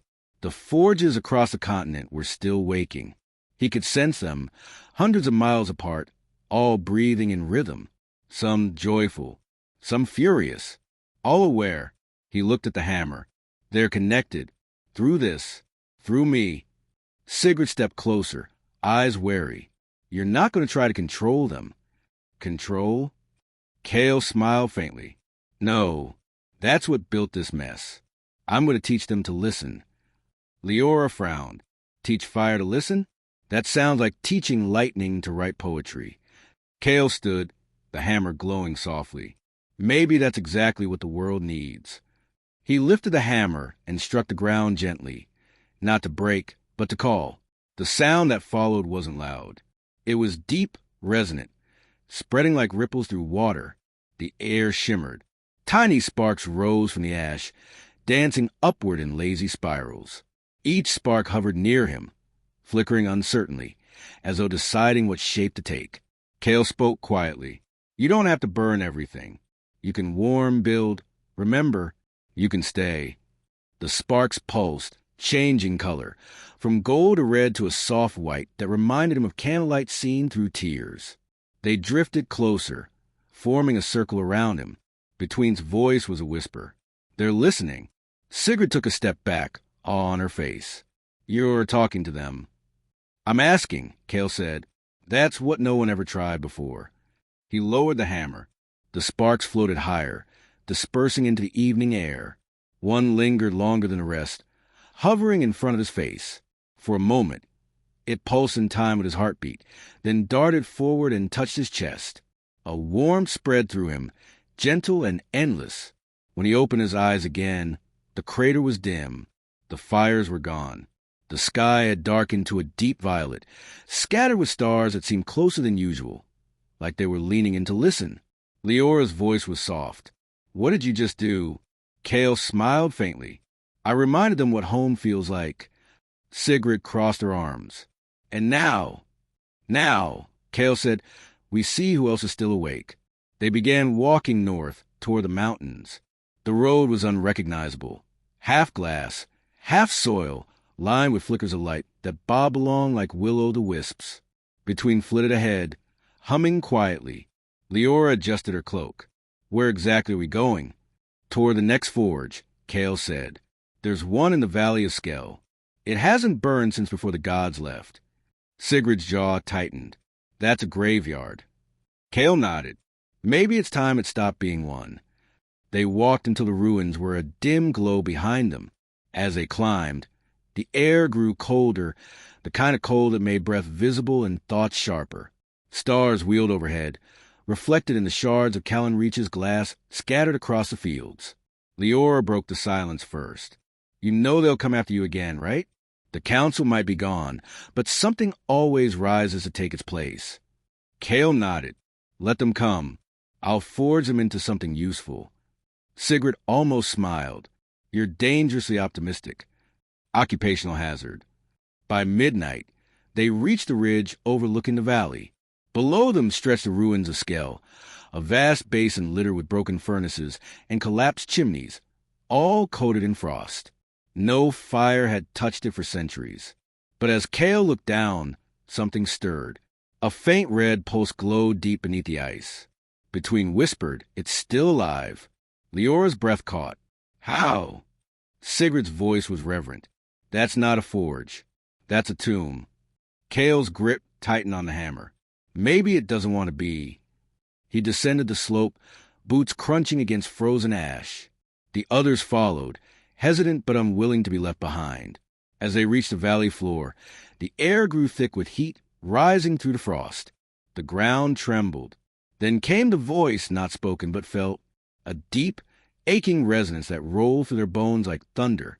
Who wakes the fire that chose to die? Cale stepped forward, standing over a crack in the ice where light pulsed faintly below. A blacksmith who learned to listen. You carry my sibling's heart, the voice said. You've broken the silence. Why? Cale looked at the hammer, at the faint glow still pulsing within it. Because silence never built anything worth keeping. The ground split. A surge of red light poured out, melting the ice, turning it into steam. The valley filled with heat and the scent of old metal. From beneath the earth rose a colossal shape, half molten, half memory. It was not a god. It was a forge, alive and breathing, its chimney glowing like an open eye. Sigrid whispered, the first forge. Cale nodded. And it's awake. The forge's voice boomed again, ancient and weary. Then prove you are worthy of its song. Cale raised the hammer. I wasn't planning on sleeping anyway. The valley ignited, not in destruction, but in rebirth. Light poured outward, curling into patterns across the sky. For the first time since the world began, fire bent not to command, but to conversation. And in that golden glow, Cale smiled, because he finally understood.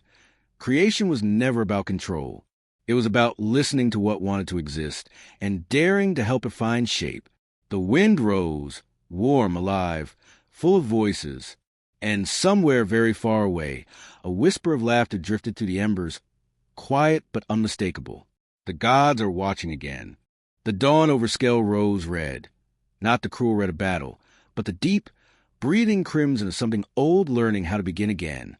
The valley was a cathedral of steam and light, every breath of air tasting faintly of iron and revelation. The first forge stood at the heart of it all, vast and alive, a mountain whose pulse could be felt rather than seen. Its walls shone like cooled lava, streaked with veins of molten gold that pulsed in rhythm with Cale's heart. He stood before it, the hammer heavy in his grip. The ground vibrated faintly with each heartbeat, each breath, each thought that didn't quite belong to him. Around him, the others watched in silence. Sigrid, still armored and wary, her eyes reflecting the glow. Leora, restless, her hand near her blade out of habit more than threat. And between, drifting like a nervous flame with wings. The forge's voice came again, not from a mouth, but from everywhere. It spoke in heat, in resonance, in the kind of tone that melts doubt. Why do you wake what was content to sleep? Cale's voice was low. Because the world forgot how to move. And if you stay asleep, it'll forget how to dream. Dreams are dangerous things to give mortals. Maybe, Cale said, but so is silence. The valley rumbled softly, the sound like laughter buried under centuries of dust. You speak as though you were a god, Smith. Cale smiled faintly. I'm just someone who misses honest work. Sigrid stepped forward, hand on her weapon. If you mean to forge anything, you'll need purpose, she said. And something tells me the world won't survive a guess. Cale nodded, looking toward the distant horizon where faint golden fires still smoldered across the land. The forges had awakened when Callan Reach fell. Then maybe it's time to ask what they want. Leora frowned. You mean the forges? They're tools, not people. Everything that remembers heat is people. Cale said softly.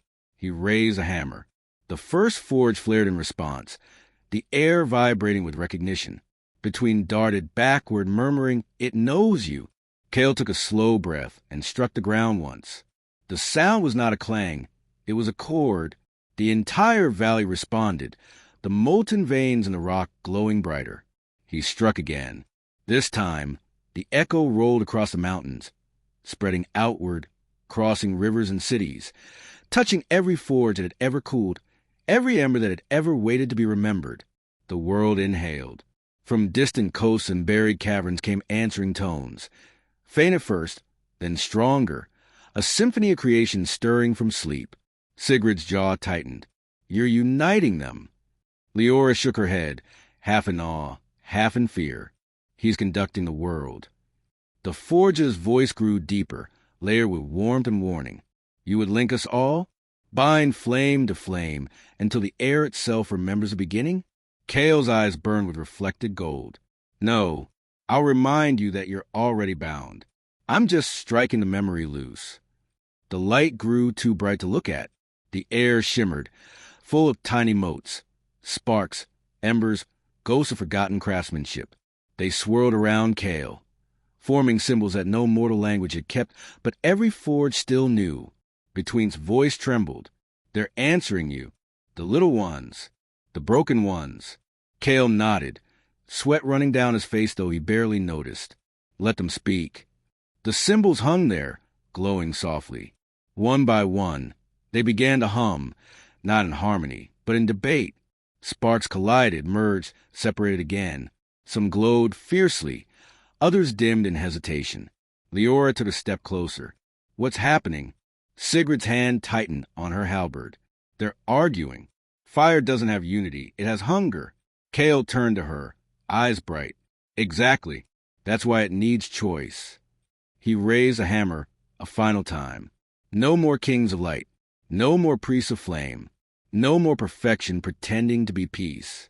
You burn or you don't, but you choose. He struck. The world changed sound. Every forge, every ember, every candle and hearth and molten seam of the planet shivered as one. The connection between them all, the quiet law that had bound heat to obedience, snapped like a bowstring. The effect was immediate. Across the world, fires shifted hue. Some dimmed and cooled into gentle warmth. Others flared wild, taking on strange new colors, blue, green, violet, as though trying new ways of being alive. Sigrid staggered, clutching her chest. "What did you do?"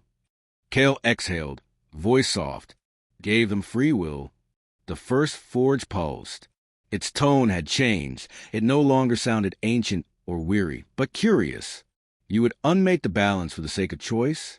"I'd unmake 1,000 balances," Cale said, "if it means nothing sacred has to beg to exist." Leora looked around the valley as streaks of color danced across the molten floor. "So this is it? The dawn of a new age." Cale shook his head. "No, the dawn of a noisy one." For the first time, the forge laughed, a deep, seismic sound that sent avalanches cascading down nearby peaks. "Then forge, Cale of the Embered Heart. Show us what comes next." The molten veins around them began to rise, forming shapes, anvils, tools, glowing frameworks of light that hovered in the air. It was as though the forge itself was offering its body to be used again. Cale stepped forward, eyes reflecting the infinite glow. "We start with something simple," he said. "Not a weapon, not a throne. A door." Sigrid blinked. "A door." He nodded. "Between what was and what might be. Between spun and delight.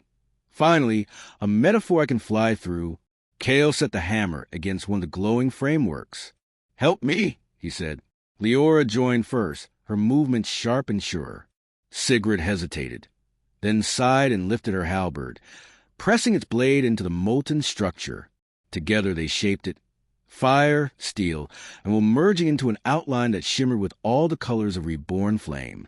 When it was done, it stood taller than the forge itself, a luminous archway of liquid light, its surface rippling like molten glass. Cale looked into it and saw nothing. Not darkness, just possibility. Behind him, the forge spoke one last time. "Once you cross, there is no return." Cale smiled faintly. "Good. I've already met enough ghosts." He turned to the others. "Ready?" Sigrid squared her shoulders. "Not even slightly." Leora grinned. "That's the only honest way to start anything." Between looped around Cale's head, whispering, "What's on the other side?" Cale looked at the shining threshold. Whatever wants to exist next. Then he stepped through. The arch flared, consuming them in brilliance. The sound was not fire nor thunder, just a steady rhythm of creation inhaling again after a very long pause. When the light faded, the Valley of Skell was empty. The first forge glowed quietly, its molten heart calm for the first time in millennia. Above it, written in drifting sparks, 2 words shimmered briefly before dissolving into the wind. It listened. The first thing Cale noticed was that sound had texture. It wasn't silence, but a kind of living stillness, dense, soft, like cloth woven from memory. When he opened his eyes, he was standing in a place that wasn't quite a place. It looked like a horizon caught halfway between night and morning, colors refusing to decide which way to fade. The others stood beside him, Leora with her blades half drawn from instinct, Sigrid scanning the horizon like a soldier who didn't trust miracles, and between drifting in lazy circles above them, glowing brighter here than ever before. "This isn't the valley anymore," Leora said. Sigrid snorted, very observant. "Any idea what it is instead?" Cale looked around. The air shimmered faintly with distant shapes. Tools, towers, birds, cities, all dissolving and reforming like sketches in molten glass. "I think," he hesitated, "we're inside the forge." Between perked up, "The first forge?" Cale nodded slowly. "No, the idea of it." He walked forward, boots sinking slightly into the glowing ground. The surface rippled where he stepped, each footprint blooming briefly with light before fading again. Sigrid followed. "So we're inside an idea. Fine. How do we leave it?" Cale smiled faintly. "You don't leave an idea. You finish it." Leora folded her arms. "You really do talk like a priest sometimes." "Don't insult me," he said automatically, and between chuckled. They moved together toward a rising glow on the horizon. It wasn't sunlight, exactly, more like potential gathering courage. The closer they walked, the clearer the shapes became. A city took form around them, built from memory and heat. Its towers were made of hammered gold and translucent stone. Its streets glowed with veins of liquid fire. Sigurd's eyes widened. This is Callanreach. Leora blinked. It can't be. We destroyed it. Cale ran a hand along the wall. It was warm to the touch, humming faintly. It remembers itself. The city's rebuilding, not as it was, but as it should have been. As they watched, the buildings shifted subtly, corners softening, edges curving, light flowing through arches that hadn't existed before. The city was breathing. Between whispered, "It's alive." Cale nodded. It's learning to rebuild without command. They reached what had once been the central square. In its center stood a familiar object, the hammer, except this one wasn't his. It was enormous, suspended midair, glowing faintly. Each pulse of light rippled to the world around them, shaping, refining, forgiving. Sigurd approached it cautiously. "Is it calling you?" Cale shook his head. "No, it's listening." The air around the hammer trembled. Sparks gathered, forming faint figures. Echoes of people, artisans, smiths, builders, dreamers. They worked silently, building and unbuilding the city over and over. Each time they adjusted, the light grew softer, steadier. Cale stepped forward. "This is what the forges were meant for," he whispered. "Not control, not power, continuity." Leora looked up at the massive hammer. "And what do you do with a god that actually listens?" Cale smiled sadly. "You thank it, and then you let it rest." He placed his hand on the glowing handle. The warmth sank into him, familiar and endless. He felt the hum of every forge in the world, all connected, all awake, all waiting, not for orders, but for choice. He whispered, "Be free." The light shifted. The hammer dimmed, its glow softening to a steady, gentle ember. The echoes around them smiled, then dissolved into light. The city sighed, content. Between hovered near Cale's ear. "So that's it? You fixed it?" Cale laughed quietly. "No one fixes the world. Between. You just give it better tools." Sigurd looked up at the sky. The endless dawn shimmered there, a horizon that refused to fade. If this is the forge of ideas, what happens when we step out? Cale shrugged. "Maybe nothing, maybe everything." Leora smirked. "You're terrible at comforting people." He turned toward her, eyes glinting gold. "I'm not here to comfort. I'm here to remind." "Remind who?" He looked around at the living city, at the trembling horizon, at the faint pulse of light under his skin. All of it. The wind picked up, gentle at first, then stronger. The city around them began to blur, its edges softening into golden haze. The ground trembled like a heartbeat. Between's glow brightened in alarm. "It's collapsing." Cale shook his head. "No, it's waking." Light erupted around them, lifting their shadows into the air. For a moment, Cale could see every forge, every ember, every hand that had ever shaped something from nothing. 1,000,000 points of creation, all breathing in unison. Then the light folded inward. He opened his eyes. They were standing again in the Valley of Skell. The first forge stood silent. Molten veins cooled to faintly glowing lines. The door of light they'd stepped through was gone. Its outline burned faintly into the air before vanishing. Leora touched her own arm, as if to confirm she was still real. "Did we just dream?" Sigurd shook her head. "No dream leaves fingerprints." She held up her gauntlet. Fine streaks of gold now traced its surface, humming softly. Cale looked down at his hammer. Its glow was quiet, steady, no longer commanding. It pulsed in time with the breeze. Between perched on his shoulder. "So what now, blacksmith?" He looked toward the distant horizon, where the world shimmered with gentle fires, villages rebuilding, forges reawakening, dawn spreading slower than usual, as if the sky itself was learning to savor movement. "Now," he said, "we build without fear." Sigurd smiled faintly. "And if the gods come back..." Cale met her gaze. "Then they'll have to earn their worship." They began walking east, where the mountains glowed with a new kind of light. Not divine, not stolen, just honest. The wind followed them, carrying warmth instead of warning. And for the first time in memory, the dawn did not end. It simply kept breathing. The days that followed were strange, but not cruel. The world had forgotten how to rush, and Kale, for the first time in his life, didn't feel late for anything. Wherever they walked, the air carried a faint shimmer of warmth. Not the heat of destruction, but the quiet hum of life thinking out loud. Villages rebuilt themselves around half-burned stones, and people began to forge again, not out of fear of the cold, but out of curiosity. Children followed them through the roads, whispering that the blacksmith could talk to the wind, that his hammer carried a son asleep inside it. Kale didn't correct them. He only smiled and handed them scraps of cool glass, tiny fragments of the first forge that now pulsed faintly with living light. Each night, they made camp under a sky that no longer looked indifferent. Stars shimmered with faint movement, like sparks learning to breathe. Between would dart among them, glowing softly, murmuring to the constellations as if comparing notes. Sigurd always sat closest to the fire, armor off, weapon near, pretending not to listen to Kale when he talked. And Leora, when the others had fallen asleep, would stare into flames, would look halfway between exhaustion and reverence, as if afraid to close her eyes in case the world decided to stop existing again. It was on the 5th night that the flame spoke. Kale had been feeding it small twigs and old parchment when the fire flickered in a peculiar rhythm, a pattern, almost a pulse. He frowned, leaning closer. The flames bent toward him. "Not another ghost," Leora murmured sleepily. Kale shook his head. "No, this one's new."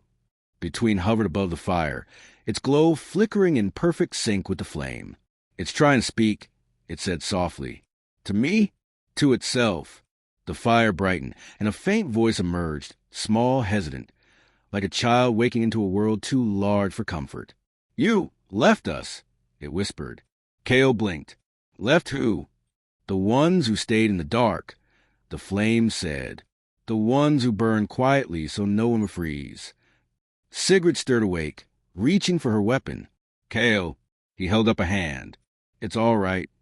The fire continued, its voice trembling like heat in wind. "When the gods left, we kept their warmth for you. We hid it in stones, in blood, in breath. You forgot. You made us small." Kale stared into the embers, their light reflected in his gold-flecked eyes.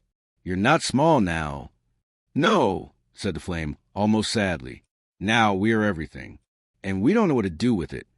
The air trembled. Far off, faint glows flickered across the horizon, the other forges, all listening, all confused. Kale felt their awareness pressing gently at the edges of his thoughts. He took a slow breath. "You learn," he said quietly, "the same way I did. You fail, you burn too much, you cool too soon, you try again, you stay kind to what you touch." The flame's light deepened to a steady orange. "And when we forget," Kale smiled faintly, "you'll have someone to remind you." The fire sighed, an honest human sound, and settled. Sigrid exhaled, lowering her halberd. Every night gets stranger. Between perched on her shoulder, bold for once. That's called progress. Leora stirred the coals with a stick. "So what now, blacksmith? You're some sort of guardian of flames." Kale shook his head. "No, I'm just making sure they remember their manners." She laughed quietly. "You really are insufferable." "Occupational hazard," he said, smiling. But deep inside, beneath his calm, Kale could feel something shifting. A heartbeat that wasn't his, steady and vast, echoing across the land. The fire was learning. Every forge, every ember, every flicker of heat that had ever existed was beginning to think, to remember, to dream. The next morning, they reached the edge of the northern plains. The horizon burned faintly with dawn's endless glow. There, standing alone in a field of blackened grass, was a figure. It wasn't human. It wasn't God. It was fire shaped like a person, skin of smoke and eyes of molten brass. Sigrid drew her weapon. "That's not one of ours." Between whispered, "It's one of them. The newborns." The figure tilted its head. "Curious." "You're Kale." Kale stopped. "I've been called worse." "You woke us." Its voice was calm, neither grateful nor angry. "Now we wonder, what are we for?" Kale studied it carefully. "What do you want to be for?" It blinked, confused. We've never been asked that. Then think about it, Kale said gently. Take your time. You got eternity, give or take. The being seemed to consider this. Then it bowed, an awkward, reverent motion, and dissolved into sparks that drifted away on the wind. Sigrid lowered her halberd slowly. You just gave consciousness a fire and told it to improvise. Kale shrugged. Better than giving it orders. They continued north, the air growing cooler as the land healed. The warmth followed them like a promise rather than a threat. Birds began to return. Rivers thawed. Even the wind carried a faint hum now, the echo of the world relearning its rhythm. One evening, as they camped beside a quiet lake, Leora asked, "What happens when you die, Kale? Does the fire die with you?" Kale stared into the reflection of the endless dawn rippling on the water. "No," he said softly. "It just finds another fool with a hammer." Sigrid smiled for the first time without armor in her voice. "Let's hope they're half as stubborn." The wind carried laughter. Not theirs, but something bigger, softer, older. The sound of a world no longer afraid to begin again. And under the starlight that had learned to flicker like a forge, Kale finally slept without dreaming of endings. Morning found them at the edge of the frost fields, where the world forgot to pick a season. Ice glittered like memory, but steam rose in lazy curls from cracks in the ground. The contrast was impossible, heat and cold breathing in the same rhythm, unsure whether to heal or fight. Kale stood watching it for a long while. The hammer rested on his shoulder, humming softly, alive but unhurried. Between darted through plumes of mist, drawing lazy spirals that left golden streaks in the air. Sigrid trudged behind, muttering about unstable terrain, while Leora seemed lost in the strange calm of it all. The frost fields were new, born from the collision of what he had broken and what he had freed. The ground pulsed faintly with warmth beneath layers of ice, as though the planet itself couldn't decide whether to burn or rest. Leora broke the silence first. "It's beautiful," she said softly. "Wrong, but beautiful." Kale smiled faintly. "That's most of creation." They walked until the horizon split open into a valley filled with shimmering fog. Beneath it, Kale sensed movement, slow, liquid, heavy. The sound was like a heartbeat underwater. Between flitted closer to him. "Something's alive down there." Sigrid tensed. "Another forge?" Kale shook his head. "No, something else. Something older." The fog shifted. From its depths, a faint orange glow began to rise, soft and uncertain. It moved like a living thing, floating upward until it hovered in front of Kale's face, a single ember no larger than a tear. It pulsed faintly, and a voice echoed, gentle but endless. "I was born from what you broke." Kale blinked. "You're one of the embers?" "Not quite. When you freed the fires, some sought new forms. I found the rain." The ember flickered, and droplets began to fall around them, warm, luminous rain, evaporating before it touched the ground. Sigrid looked up, astonished. "It's burning and raining at the same time." Kale whispered, "It's learning balance." The ember drifted closer, hovering just above his hand. "You gave us will. Now we're dreaming. We don't know what we are becoming." Kale hesitated, then smiled faintly. "Good. If you knew, you'd stop too soon." The ember pulsed again. "You sound like the gods when they were kind." Leora laughed softly. "That's new. Someone calling him kind." Sigrid crossed her arms. "Don't encourage him. He's unbearable when he's proud." Between buzz with quiet amusement. "The fire likes him, and so does the rain. We're doomed." Kale extended his hand. The ember settled on his palm, glowing brighter. "You don't need me to tell you what to become," he said quietly. "Just don't forget what warmth feels like, even when you turn to water." The ember dimmed, then split into dozens of smaller sparks. They floated upward, dissolving into mist until the valley glowed faintly from within. "Not with heat, but with memory," Leora whispered. "You realize what you just did?" Kale tilted his head. "Talk to weather?" "You gave consciousness to the cycle," she said. "Fire will fall as rain now. The world's going to change faster than it can name itself." Kale's eyes softened. "Then maybe it's finally alive." They stood there for a long moment, letting the warm rain fall and vanish on their skin. The sky above glowed with a faint halo, as if remembering how to blush. Sigrid broke the silence. Where to next? Cale turned north. There's one more forge. The oldest one. The one that never cooled because it never burned. Between drifted around his head. That sounds like a riddle pretending to be a destination. It is, Cale said, but it's the only place left that still remembers the gods' true silence. Leora frowned. Why go there? Because, he said, glancing at the endless dawn above them. If the world is going to start dreaming, it needs to know what sleep feels like. They traveled through forests regrown from ash, where trees shimmered faintly with veins of light under their bark. They passed rivers that steamed in the moonlight, whispering in languages no one had taught them. Every place they crossed seemed half familiar, half invented. The world building itself while they watched. By the fourth night, they reached the foot of a mountain that didn't appear on any map. Its slopes were black as cooled iron, and its summit pulsed faintly like a heart buried too deep to stop. Cale stared at it for a long time. The last forge, he murmured. Sigrid adjusted her halberd. And what do you expect to find inside? Cale smiled, weary and certain. Answers, if I'm lucky. Questions, if I'm right. They climbed in silence. The higher they went, the quieter the world became. Even between fell still, its glow dimmed to a thoughtful hum. The air grew dense, heavy with waiting. When they reached the mouth of the cavern, Cale stopped. It wasn't a cave in the ordinary sense. It was an opening in the world, a wound shaped like a doorway. Beyond it lay darkness that shimmered faintly, like water remembering light. Leora whispered, "This feels wrong." Cale nodded. That's how truth usually feels. He stepped inside. At once, the air changed. The silence wasn't empty. It was listening.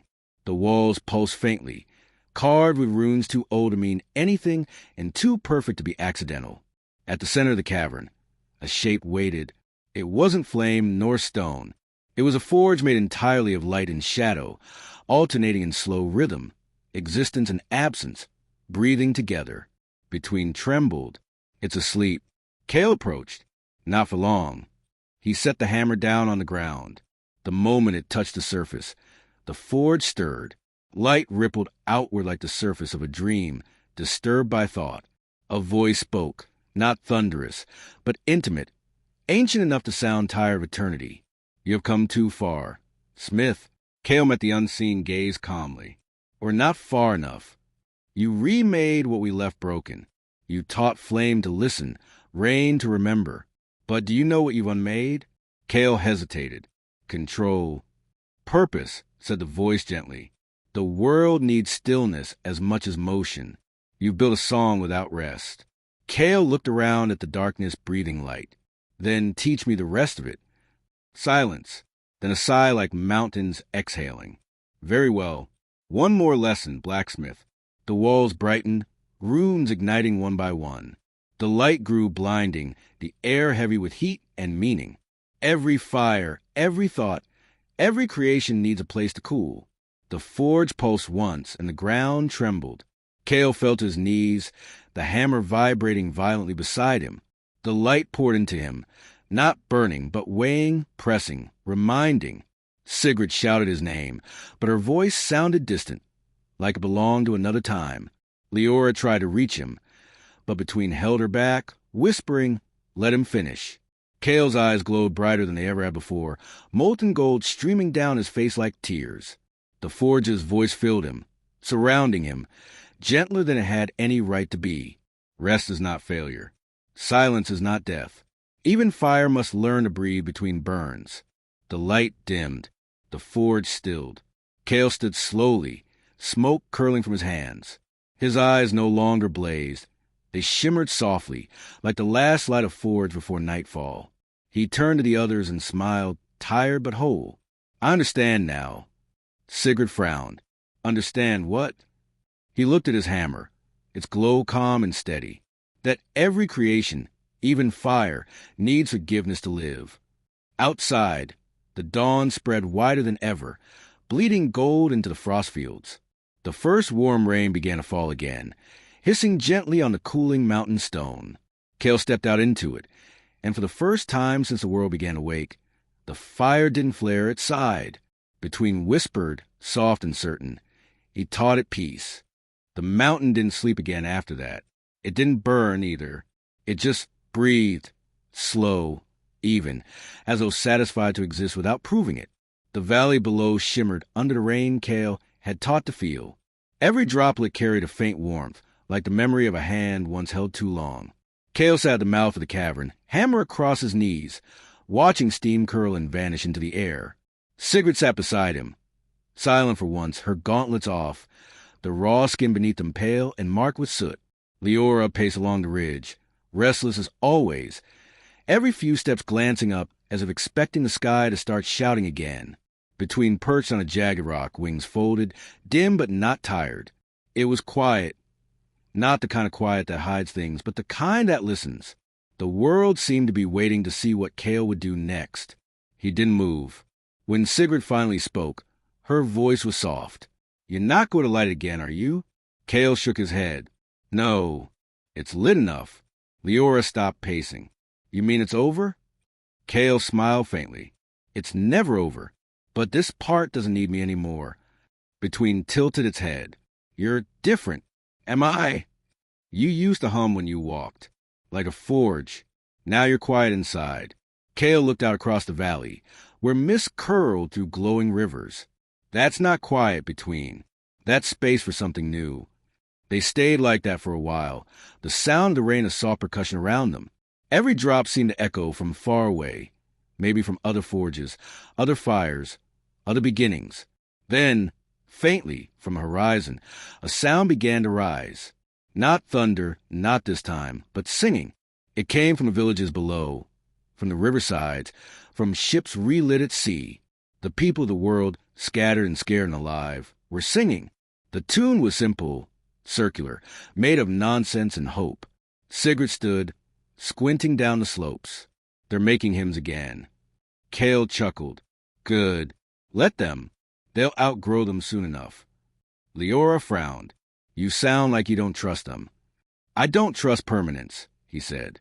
"But I do trust trying." Between fluttered closer. "They'll build temples again, you know. Maybe to you." Kale raised an eyebrow. "To me? You gave them warmth. You saved their world. That's usually the entry-level requirement for sainthood." He laughed. "If anyone starts worshipping, I'll show up and steal their candles." Sigrid smirked. "That sounds about right." The air shifted then, not a change in temperature, but in weight. The mist parted, revealing faint shapes moving through it. Tall, shimmering figures made a faint light, like reflections of memory not yet fully formed. They walked without sound, and the rain didn't touch them. Leora stepped back. "Kale, I see them." The figures stopped at the edge of the ridge. There were 5, maybe 7, impossible to count. Their outlines flickered between human and something larger, something older. The gods. But not as he remembered them. They were thin, quiet, humble, their light no longer demanding worship, only recognition. One stepped forward. Its voice was like a whisper of wind through old embers. "You've done what we could not." Kale rose slowly, setting the hammer down beside him. "You could have. You just didn't want to pay the price. We didn't understand the cost of silence. You do now." The god's light dimmed, almost shyly. "We came to listen. The world sings again." Sigrid bowed her head slightly, though she wasn't sure why. Leora crossed her arms, unconvinced. "So what, they just show up now? After everything?" Kale smiled faintly. "That's how gods work.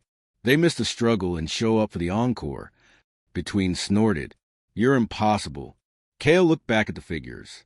"You don't need to stay. The world can burn and cool on its own now. You taught it fear. I taught it doubt. Between the two, it might learn balance." The leading figure inclined its head. "And you? What will you be now, smith of the listening fire?" Kale thought for a moment. Then he smiled, soft, human, tired. "I think I'll just be warm." The gods bowed. Then, like mist meeting dawn, they dissolved, their light rising into the sky, spreading thin until it joined the morning. Silence returned, but it wasn't the same. It hummed faintly content. Sigrid exhaled. That was real. Cale nodded. Real enough to make silence worth keeping.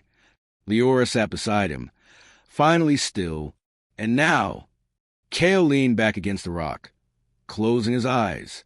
Now we wait. The next story always shows up eventually. Between hovered above his head. And if it doesn't, then we'll forge one, Cale murmured. Below them, the world began to shimmer, not with divine fire, but with life. Fields grew, rivers steamed in sunlight, cities hummed with creation that didn't need permission.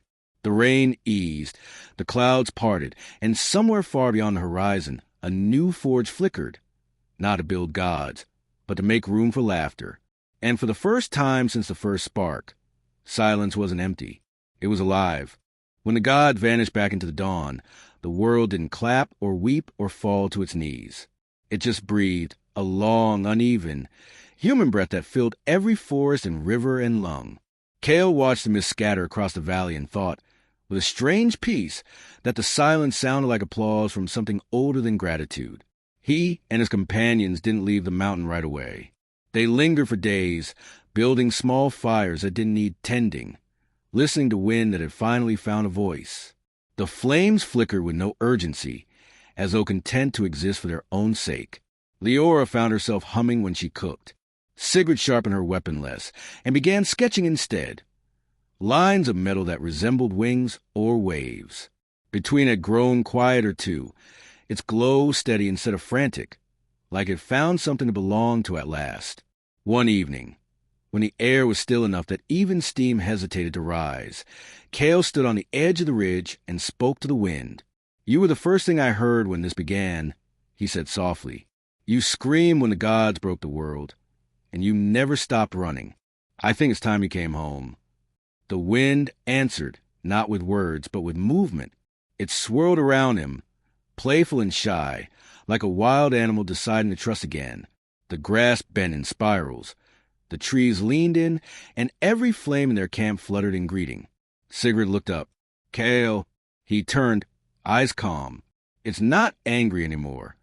The wind rose higher, circling them all, carrying faint sounds, laughter, the ring of hammers, the low hum of the ocean, the world's forgotten noises, stitched back together. Between hovered near Cale's shoulder. "It remembers you." Cale smiled. "No, it remembers itself." The wind pulsed once, hard enough to make their cloaks flare, then it broke apart, racing down the mountain in every direction. It carried with it fragments of light, small, golden motes that clung to everything they touched. By morning, those motes would become stories. They would settle in taverns and temples, in hearts and hearths, and people would tell the day the fire learned mercy and the wind learned to stay. Some would call it myth, others history, and none of them would be entirely wrong. That night, Leora couldn't sleep. She found Cale sitting alone by the cooling forge, hammer resting beside him, eyes distant. "You're quiet," she said. "I'm listening." "To what?" He gestured toward the sky. "The names. The world's giving them back." She frowned. "Names!" He pointed to the stars. "That one used to be called Skov. That one, Delir. Every fire, every forge, every river. They all had names before the gods stripped them for order. Now the winds are turning them." Leora watched the stars shimmer brighter, as if each had remembered how to answer when called. "So this is it, then, the end of endings." Cale chuckled softly. "There's no such thing. The wind's proof of that." She hesitated. "And you? What happens to the smith when the world no longer needs forging?" Cale looked down at his hands, still faintly marked with light. "Then he teaches others to build, not burn." Leora smiled faintly. "You'd make a terrible teacher." He grinned. "Good teachers usually do." A gust of wind swept through the camp, scattering embers into the night. Between followed them for a moment, then returned to perch on Cale's knee. "They're whispering your name." "Whose?" Cale asked. "Yours." Cale, the listening flame. "They're telling your story already." He shook his head. "Then they've learned faster than I hoped. A story's only worth telling if it survives its teller." Sigrid, half asleep by the fire, murmured, You say that like you're planning to vanish. Kale looked into the horizon. Not vanish. Just cool. She opened one eye. You've earned it. Morning came slow and golden, sunlight spilling down the mountain in rivers. The world smelled of rain and iron and something sweet. Not flowers, exactly, but the faint scent of things beginning. When they descended the ridge, they found the land changed. Forests had grown overnight, their leaves glimmering faintly with gold dust. Streams sang in multiple tones. The earth itself seemed lighter, less burdened. Everywhere they walked, people were awake, fixing roofs, planting seeds, laughing too loudly, as though afraid of silence only out of habit. They passed through villages where children ran barefoot over ground that still smoked faintly with memory. They carried stones from old temples and built circles instead, saying they liked seeing each other when they prayed. Sigurd muttered, I didn't think peace would be so noisy. Leora laughed. You'll get used to it. Kale walked in silence, eyes distant but warm. He didn't tell them that he could still feel it. The hum beneath everything, the faint heartbeat that belonged not to him, not to the gods, but to the world itself. When they reached the plains, the wind rose again, wrapping around them like an embrace. It carried the sound of thousands of names, old and new, whispered and shouted. Between landed on Kale's shoulder, whispering, where to now? Kale looked at the horizon, where the dawn still lingered, never ending, never impatient. Wherever the wind forgets to blow. Sigurd laughed. That's not a direction. It's the best kind, Kale said. Unwritten. They kept walking, 3 mortals and a flame, under a sky that no longer needed permission to shine. And far above them, the wind carried the sound of their footsteps across oceans and mountains, teaching the world a final truth. That names, once spoken with love, never die. They just keep changing shape. The further they traveled, the lighter the air became. So light that words barely held together before dissolving into laughter. The world had entered that quiet part of healing, where even the sun seemed to hesitate, not out of fatigue, but out of reverence. The endless dawn that Kale had forged shimmered into true day for the first time in an age. They reached the Sea of Mirrors, a vast stretch of water, so still it reflected the heavens with painful honesty. The wind they'd freed moved across it carefully, as if afraid to disturb its own reflection. When Kale looked down, he didn't see his face. He saw fire. Every spark he'd ever touched glowed back at him, woven into the shape of a human heart beating slow and steady beneath the waves. Leora was the first to speak. It's beautiful, she whispered, and terrifying. Same thing, Kale said softly. The world's learning to see itself. Sigrid crouched by the water's edge, dipping her hand into the reflection. Ripples shimmered outward in concentric circles that didn't fade. They multiplied, climbing upward, drawing faint streaks of color into the sky. Kale, she said, her voice strangely small. The water's singing. He listened. Beneath the hush of the sea came a sound low and resonant. Not quite melody, not yet language. It was a sound of creation tuning itself, a breath trying to become music. Between floated low, wings flickering. It's echoing the forges. Every flame you freed is humming together now. Kale's chest tightened. They're making something. What? Leora asked. He smiled faintly. A future. The sound swelled until it filled the air, and light began to rise from the sea. Threads of gold, blue, and silver twisting into vast arcs that stretched across the horizon. The wind caught them, weaving them tighter, faster, until they curved into a great glowing lattice above the world. Between gasped. They're building the sky. Kale watched, awestruck. The structure grew, endless and precise, a dome of living light, pulsing with the rhythm of every forge, every ember, every whispered name that had ever been spoken into being. Leora stepped closer to him, voice trembling. Did you know this would happen? He shook his head slowly. No, I only taught them to listen. This is what they heard. The air vibrated around them, but it wasn't chaos. It was harmony. The waves moved in time with the heartbeat beneath the sea. The wind joined in, bending trees miles away into graceful arcs that matched the rhythm. Sigrid lowered her head. I can feel it in my bones. Like the world's finally breathing without coughing. Kale nodded. That's what peace sounds like. Uncomfortable, isn't it? She almost smiled. I prefer uncomfortable to broken. The lattice above them solidified into shimmering clouds of light. Stars, newly forged, still soft with warmth. The old constellations faded quietly, making space without protest. Leora whispered, "They're not dying. They're changing." Kale's gaze followed the slow spiral of new stars as they aligned into a vast, intricate symbol. The same shape carved inside the first forge. The same mark that had pulsed through his hammer, his hands, his heart. Creation's signature, between circled upward, tracing the symbol in flight. They remembered how to build. Kale closed his eyes and let the sound wash through him. It wasn't divine. It wasn't holy. It was something better, sincere. When he opened them again, he realized the hammer was gone, where had been lay only a faint outline in the sand, glowing gently before fading. Leora saw his look. "Kale," he smiled. "It's where it belongs now." Sigurd frowned. "Gone. Given back," he said. "The world doesn't need a smith anymore. It's making its own tools." Between hovered near his shoulder, wings trembling with a strange sadness. "So what will you do?"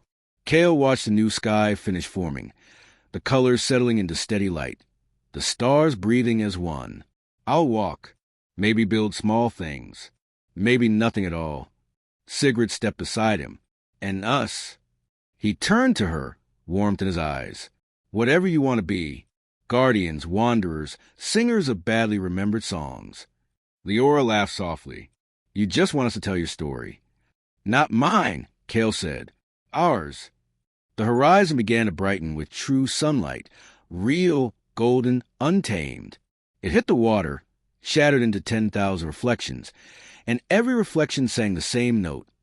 Continuation. Sigurd looked up, eyes glistening. "Listen." The wind was humming.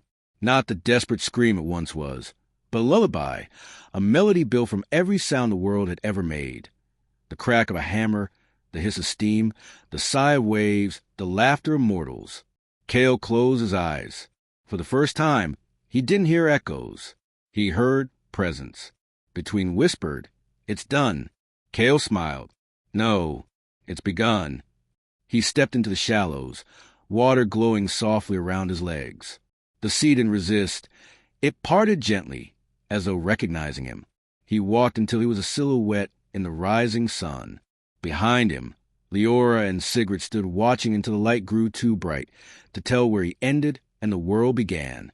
The wind rose once more, carrying his name, but not as worship, as memory. And somewhere in the new sky, a faint glimmer shaped like a hammer pulsed once, twice, then joined the rhythm of the stars. Between turned to the women, voice small and reverent. "He's not gone. He's just in the song now." Leora nodded, wiping her face. "Then let's keep walking. Someone has to keep the melody moving." Sigurd smiled, shoulders squared. He'd like that. They turned from the sea as the sky above them burned brighter, warm, endless, alive. The world exhaled. And for the first time since creation learned to listen, the sky sang back. The sea of mirrors became a quiet memory behind them, and the world unfolded like something freshly written. Every horizon shimmered as if made of thought instead of matter. The road they followed was no road at all, just a ribbon of possibility that moved where their hearts did. The dawn never fully gave way to day. It lingered, reluctant to end what it had started. Leora led for a while. She'd taken the humming under her breath, matching the rhythm of her footsteps to the faint song that still floated through the wind. Sigurd walked behind, carrying nothing but a half-finished sketchbook and a piece of Kale's cooled forged glass hanging around her neck. Between drifted above them, trailing streaks of gold in its wake. Smaller now, quieter too, as if the world's steady rhythm had calmed even the flame. They didn't speak much. They didn't have to. The land itself had changed. Forests grew in spirals instead of straight lines. Rivers murmured to each other before deciding which direction to flow. In the distance, mountains pulsed faintly with a heartbeat of their own. It was no longer a world governed by the gods or even by physics. It was a place teaching itself what existence felt like when no one was in charge. Sigurd broke the silence first. "You ever think we'll see him again?" Leora didn't answer right away. He's part of the Forge now, and the Forge is part of everything. So that's a no? Or a yes, she said, smiling faintly. Depending on how you listen. Between twirled lazily in the air. He's still here. Every time you build something, every time you start instead of end, he listens. I can feel it. Sigrid sighed. I wish I could believe that. Leora glanced at her. You already do. You just don't like admitting hope. They walked until the path led them to a village they didn't recognize. It wasn't built of stone or wood, but of light that had decided to slow down enough to be touched. Houses glowed softly, walls shimmering between colors, their shapes changing with the moods of those who lived inside. The people there moved with unhurried purpose, their faces reflecting not perfection but peace. When they saw the travelers, they smiled in open space at their fires. Where are you from? A child asked. Nowhere, Leora said. Everywhere. The villagers laughed as if that made perfect sense. They stayed the night. The air hummed faintly with warmth. The stars above seemed closer, more curious. Leora told stories, half myth, half truth, of Kale and the first forge, of the god machine that tried to eat light, of the wind that carried names. The villagers listened wide-eyed, their faces flickering in the firelight. When she finished, an old woman spoke. And where is this smith now? Leora hesitated. Between floated closer to the flames, voice small. He's dreaming. The old woman nodded as though she understood. Then we're safe. Dreamers keep the world turning. Sigrid looked at her sharply. You talk like you met one.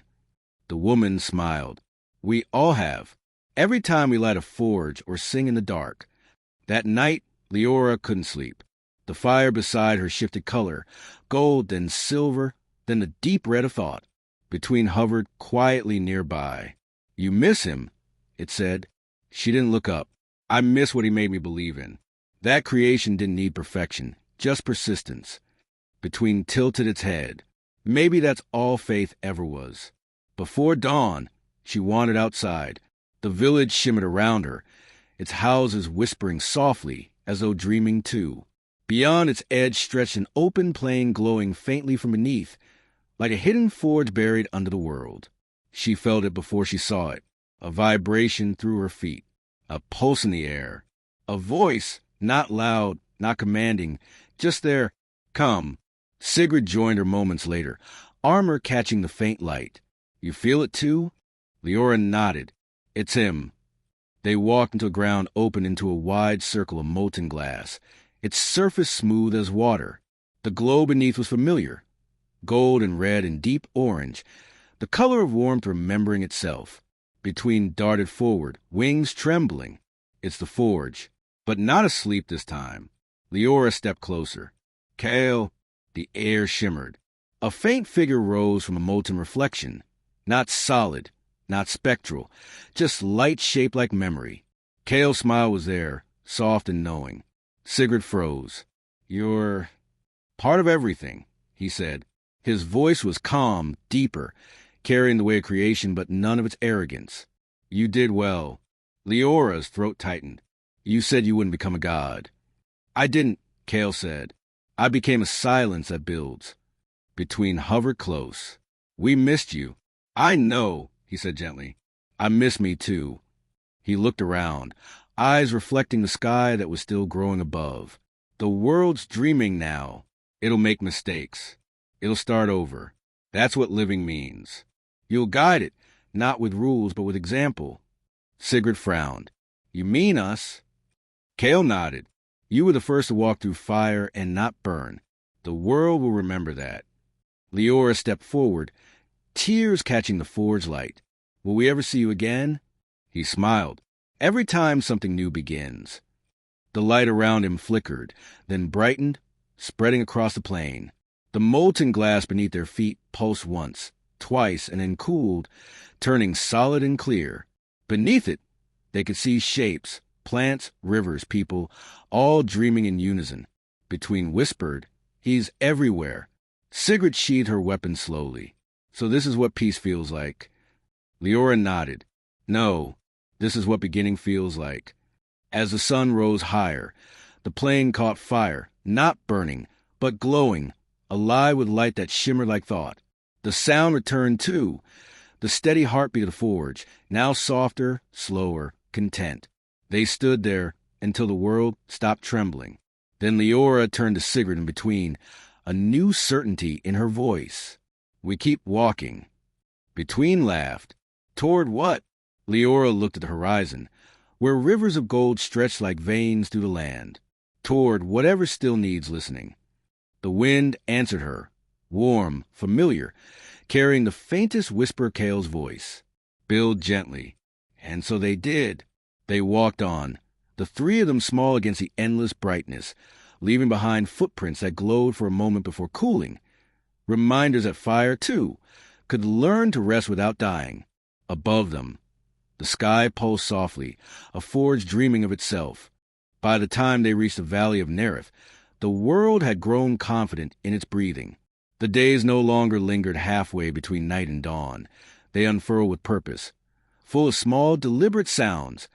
The click of chisels, the rhythm of footsteps, the low hum of laughter woven into work. The rivers, too, had changed. They no longer followed the cracks the earth gave them. They carved their own. The first of these was the River Liss. It wasn't wide, but it glowed faintly from beneath, light moving through the water as if fire had chosen to dream of being liquid. The locals called it the Forging River because its current polished anything it carried, stones, metal, even grief, until it gleamed. Leora stood at its edge, watching sunlight scatter through the moving gold beneath the surface. "It's beautiful," she said. Sigrid crouched beside her, tossing a pebble into the stream. The splash sent rings of light outward, and for a moment, she swore she heard a voice in the ripples, low, content, humming a tune older than words. "It's alive," she murmured. Between hovered low over the water, wings skimming the surface without burning it. It learned the forge's heartbeat. Now it wants to make things. Leora tilted her head. "A river that makes things?" The flame darted closer to her ear. "Not things you can hold. Things that move. Stories. Promises. Time." Sigrid laughed softly.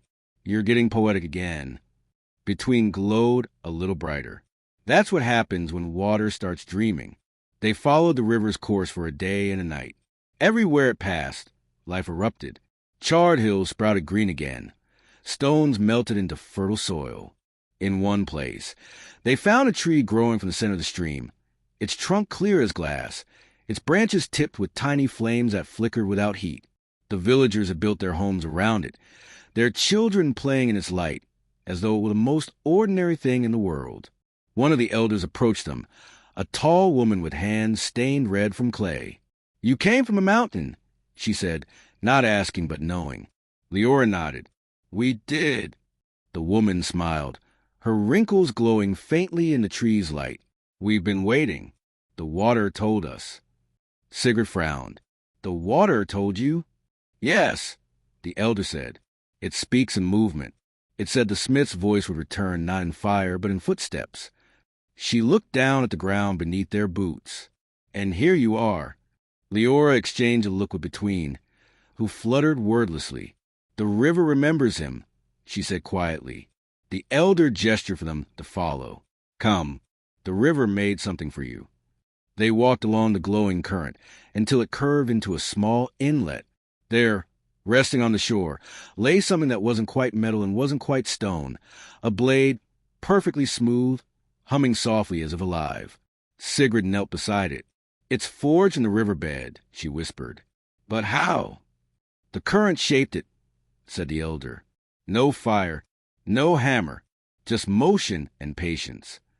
Leora stared at it, awe softening her voice. The river forged its own tool. Sigrid picked it up. It was light, balanced, warm to the touch. When she swung it lightly through the air, the blade sang, a clear, resonant tone that made the water shimmer. Between hovered near it. "It's not a weapon." "What is it, then?" Sigrid asked. "A bridge," the flame said, "between what moves and what stays." The elder nodded. "The world is teaching itself again. It remembers that creation doesn't have to hurt." Leora smiled. "He'd like that." Sigrid sheathed the blade, or tried to, It melted into her hand like liquid light, then settled, forming faint lines along her forearm, glowing softly under her skin. She blinked. What just happened? Between laughed, delighted. It chose you. Sigrid frowned. I didn't ask it to. That's why it worked, said the flame. They spent the evening among the villagers. There was food, bread baked in ovens that sang softly as they cooled, water that tasted faintly of metal and sunlight. The people told stories about Kale, though none of them matched perfectly. In one, he was a god who forged the sky. In another, a ghost who whispered of fire. In the most popular, he was a man who taught the world to listen, and then walked away to see if it would remember. Leora listened to them all, smiling quietly. She didn't correct a single one. Later, when night fell, she sat by the river and watched the starlight ripple across the surface. Between settled beside her, flickering softly. You think he can see this? He's not watching, she said. He's flowing through it. The flame pulsed faintly. You're getting poetic too. She smiled. He rubbed off on all of us. Downstream, Sigrid practiced with her new blade, or rather, let it guide her. Each movement left faint trails of light in the air, like a language being written faster than it could be spoken. For a moment, the wind rose, carrying the scent of molten iron and rain. Leora looked up, her chest tightening. He's near. Between's voice was soft, almost reverent. He never left. And in the rhythm of the river, in the slow, steady pulse beneath the earth, Kale's voice drifted like a forge exhaling between songs. Build gently. Move steadily. Burn kindly. The river shone brighter, as if answering. Sigrid lowered her glowing arm. What now? Leora stood, looking toward the horizon where the sea met the stars. Now the rivers will teach the oceans how to dream, and we'll follow wherever they go. Between stretched its wings, trailing sparks. Sounds like a terrible plan. She grinned. Exactly his kind of plan. And with that, they walked into the night, following the glowing current that hummed with creation's endless, patient joy. The world, at last, building itself not out of fear, but out of love for what it could still become. The riverless eventually ran out of land to polish. Its golden current widened, slowed, and poured into a basin that wasn't quite sea and not quite sky, a mirror of the world above, floating upside down, shimmering with unspent possibilities. The people of that place called it the Threshold Lake. On clear days, clouds drifted both above and beneath its surface, and sometimes a bird would fly into its reflection and not come back the same. Leora, Sigrid, and between stood at the edge, where the wind was too soft to disturb the surface. The light here moved oddly, sideways, as if reluctant to choose a direction. Between whispered, "It smells like thunder." Sigrid sniffed the air. "But there's no storm." "There's something waiting," Leora said. "You can feel it, can't you? Like the sky is holding its breath." The water rippled. Then the reflection above them bent and warped until they saw themselves, not as they were, but as light, blurred into patterns of flame and shadow. Their reflections moved first. Leora blinked. "That's not us." Between hovered lower. "No, that's what the world remembers about you." The reflection stepped out of the water. Not mirrors, but echoes, thin, translucent figures that glowed faintly, carried within the rhythm of the river, the hum of the forge, the sigh of the wind. Sigrid raised her arm, and her echo did the same, but slower, softer, like a student copying a master. "This is unsettling." Leora reached toward hers. The echo's fingers met hers perfectly, and when they touched, the lake rippled outward in rings of light.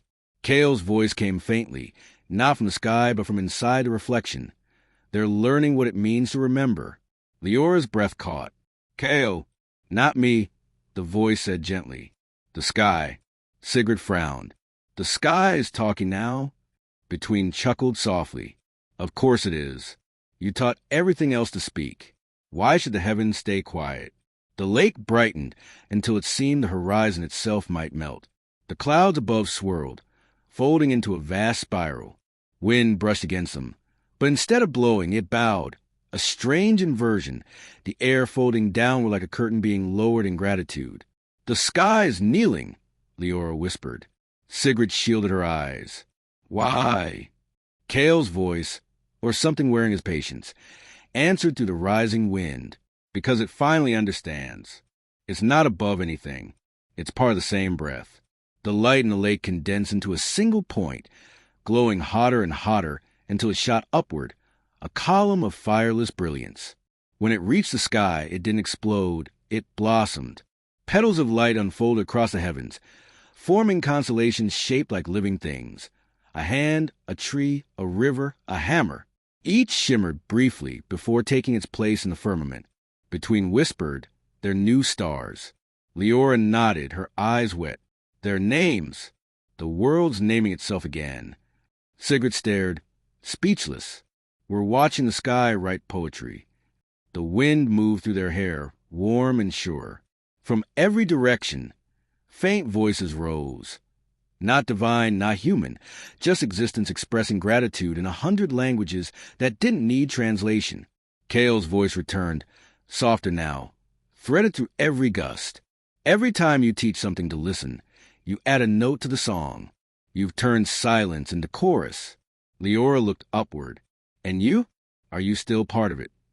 I'm the pause between verses, the voice said, the moment before choice. The stars pulse in rhythm, a slow, patient heartbeat. Sigrid smiled faintly. Then what do we do now? The answer came not in words, but in motion. The water of the fresh old lake began to rise, lifting them gently, carrying them toward the reflection of the sky, until it was impossible to tell which was above and which was below. Between flickered nervously. Are we flying or falling? Yes, Leora said, laughing.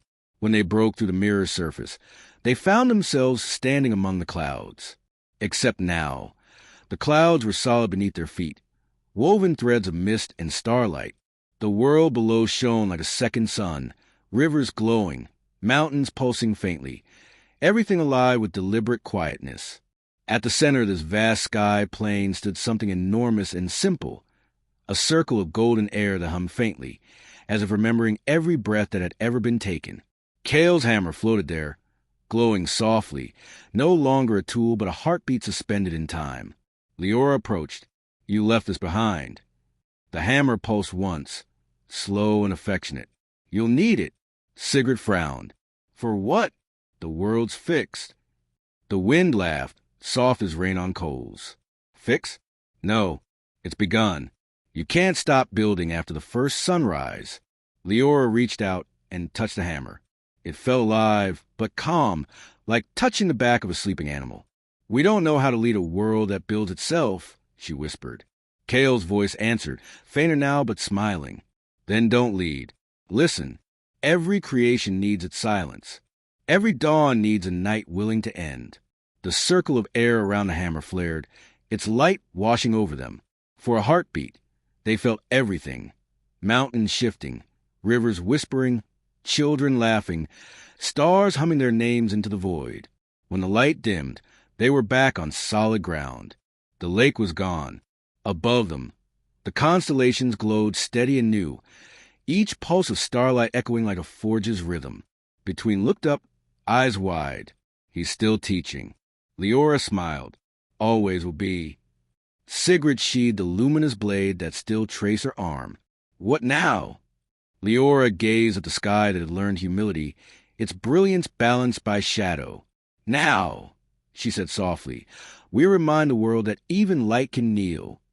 They turned from the lake and began walking west, their shadows stretching long and golden behind them. And far above, in the patient pulse of the new constellations, a single word echoed to the fabric of the reborn heavens. Continue. Days blurred into one another, each one softer than the last. The three of them followed the new constellations westward until the land began to lift beneath their feet, and the air smelled faintly of iron and snow. Here, at the edge of all maps, a range of black peaks clawed at the light. Even from miles away they could hear it, a low hum, deep as the pulse of the world, echoing through stone. Sigrid stopped and listened. That's not wind. Between circled above her head, glowing nervously. No, that's the mountain breathing. Leora shaded her eyes. It's singing in its sleep. They climb for hours, through mist that glittered with frost and memory.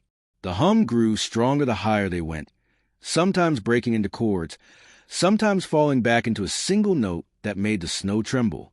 It was a lullaby for something enormous. At last they reached a plateau where the rock was veined with faint gold, as if the earth itself had learned Cale's handwriting. A cavern mouth waited there, shaped like a yawn. The hum came from within. Sigrid tightened her cloak. "If it wakes up, I'm blaming you." Leora smiled. "You always blame me." Between flicked ahead, its small light the only warmth in the cold. "You feel it, don't you?" It whispered. "The song is unfinished." They entered. The air grew heavy, alive with vibration.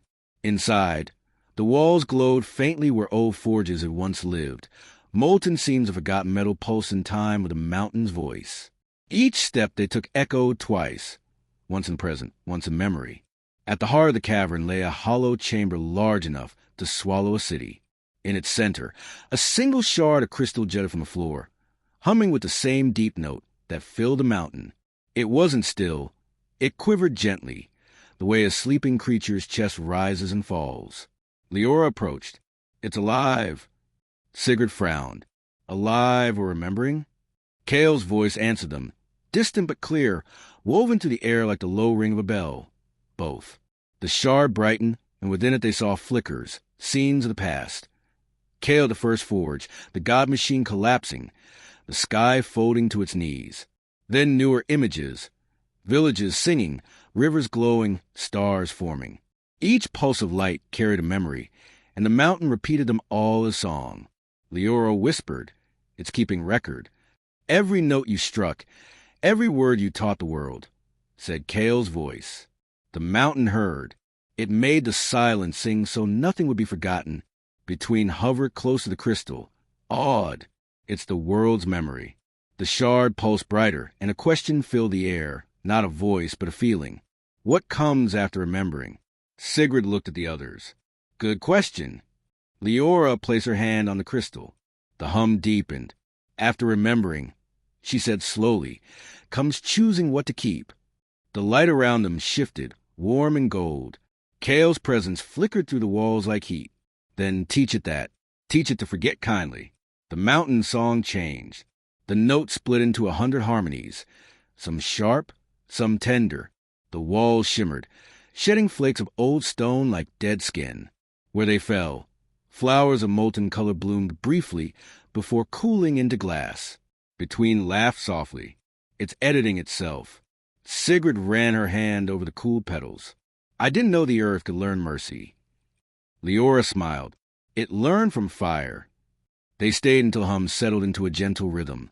Slow and peaceful, the sound of a giant drifting back into easy dreams. When they stepped outside again, the world had changed color. The snow glittered gold in the sunlight, and the wind carried a low harmony that matched the mountain's pulse. Between landed on Leora's shoulder. "You realize what you've done, right?" "Probably not," she said. "You taught the world how to sleep without dying." Sigrid looked up at the peaks, eyes soft. "It's about time someone did." They descended slowly, following streams that glowed faintly with music. Each turn of the path hummed underfoot. The sound wasn't haunting, it was content. The land was dreaming. And for once, the dream wasn't about survival. When they reached the base, Leora turned for one last look. The mountain stood silent again, its peaks crowned with light. For an instant she thought she saw a figure there. Cale's silhouette etched in sunrise, hammer across his shoulder, smiling. She whispered, "Sleep well." The wind answered, gentle as breath. Build gently. They walked on, the melody following them down the valley. Faint but steady, the song of a world that finally knew how to rest between heartbeats. Spring arrived without asking permission. It came quietly, like an apology, dripping down from the mountains they had left behind. The air turned soft, carrying the scent of iron and green. Leora and Sigrid walked through a valley carpeted with tiny flowers that glowed faintly at night, each one beating in rhythm with the sleeping mountain song. Between darted among them, leaving trails of firelight that didn't burn. "You feel that?" it asked. "Something's coming." Sigrid frowned. "Another god?" "No." Between hesitated. "Smaller. They reached a river bend where a group of villagers had gathered, murmuring prayers towards something cradled at the water's edge. When Leora approached, they stepped aside. It was a child, or something very much like one. It slept wrapped in a blanket woven from strands of river light. Its skin shimmered faintly with the colors of cooled embers, bronze, silver, soft gold. Every time it exhaled, the air rippled as though it had just spoken the world's name in miniature. A woman knelt beside it, wide-eyed. "It washed up at dawn," she said. The river sang to it. Leora crouched low. "It's warm." Sigrid looked wary. "That's not a baby. That's condensed forge energy. It shouldn't even—" The child stirred and both fell silent. Its eyes opened, deep molten orange fading to gray at the edges, like dawn learning to end. It didn't cry.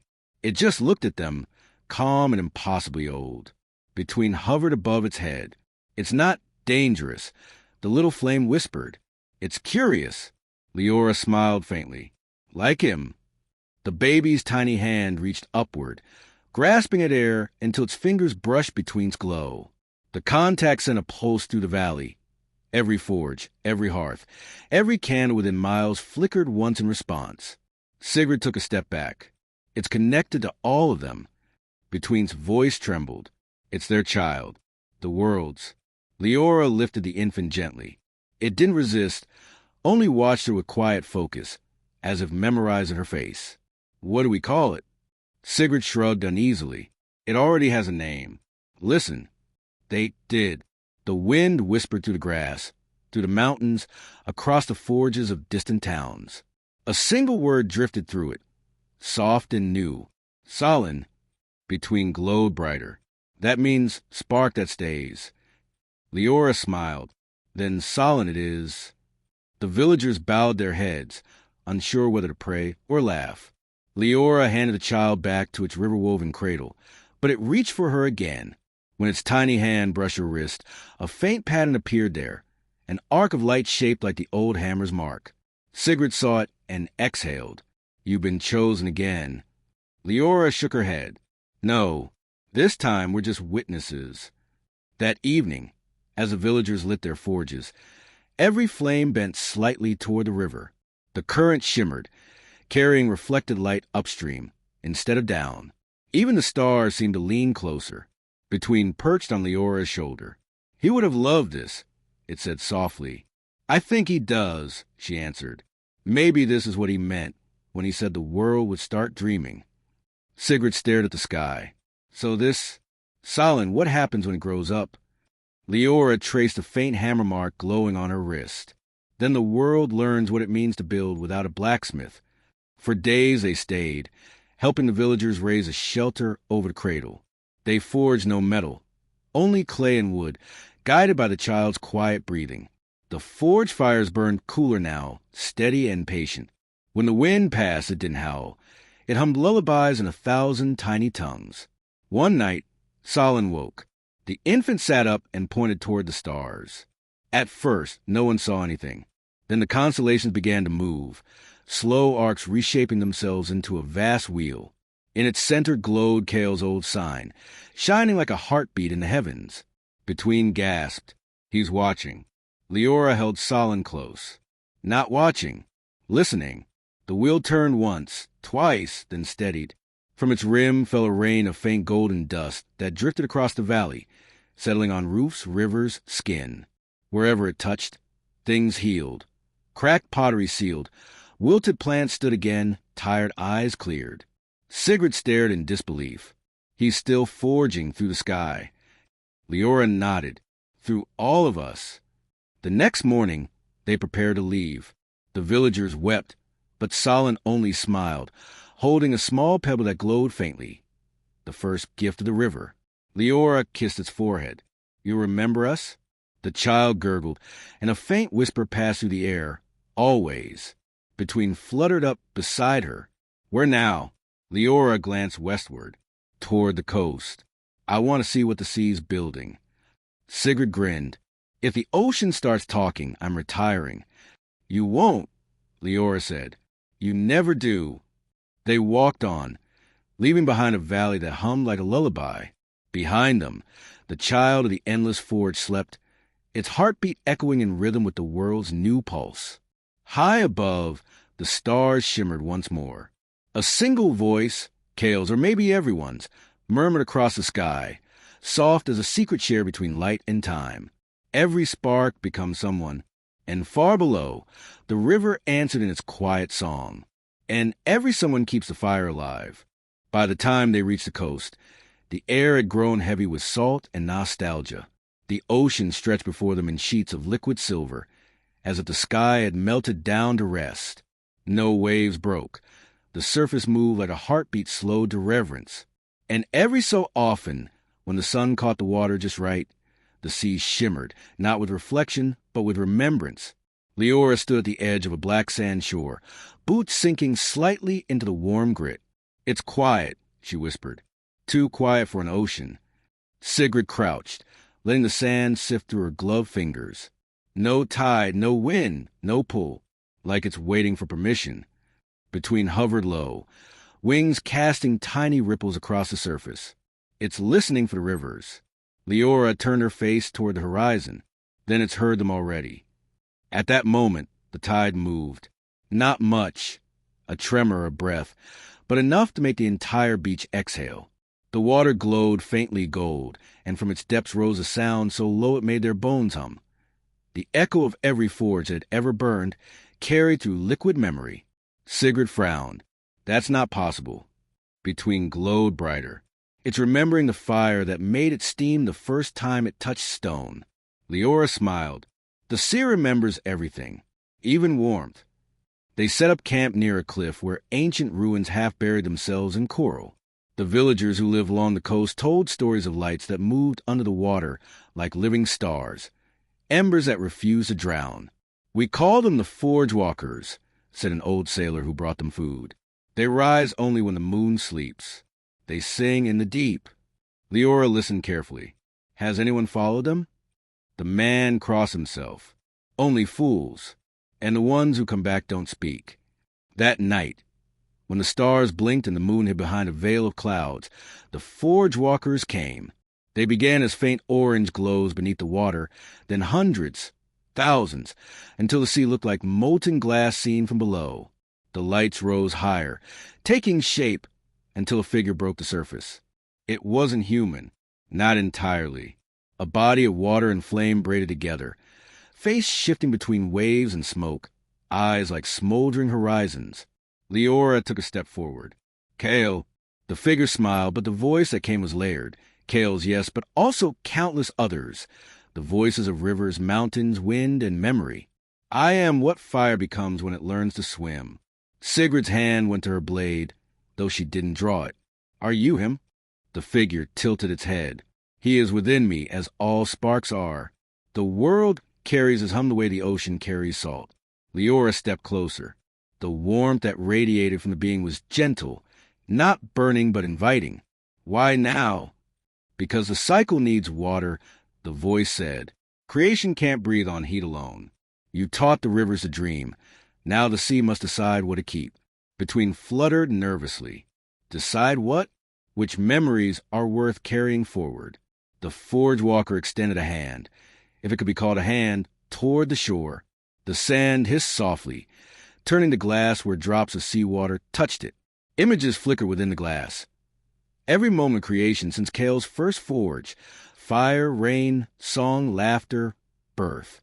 Sigrid watched, awed. "It's everything." The Forge Walker nodded. "And it's too heavy. Even oceans drown in memory."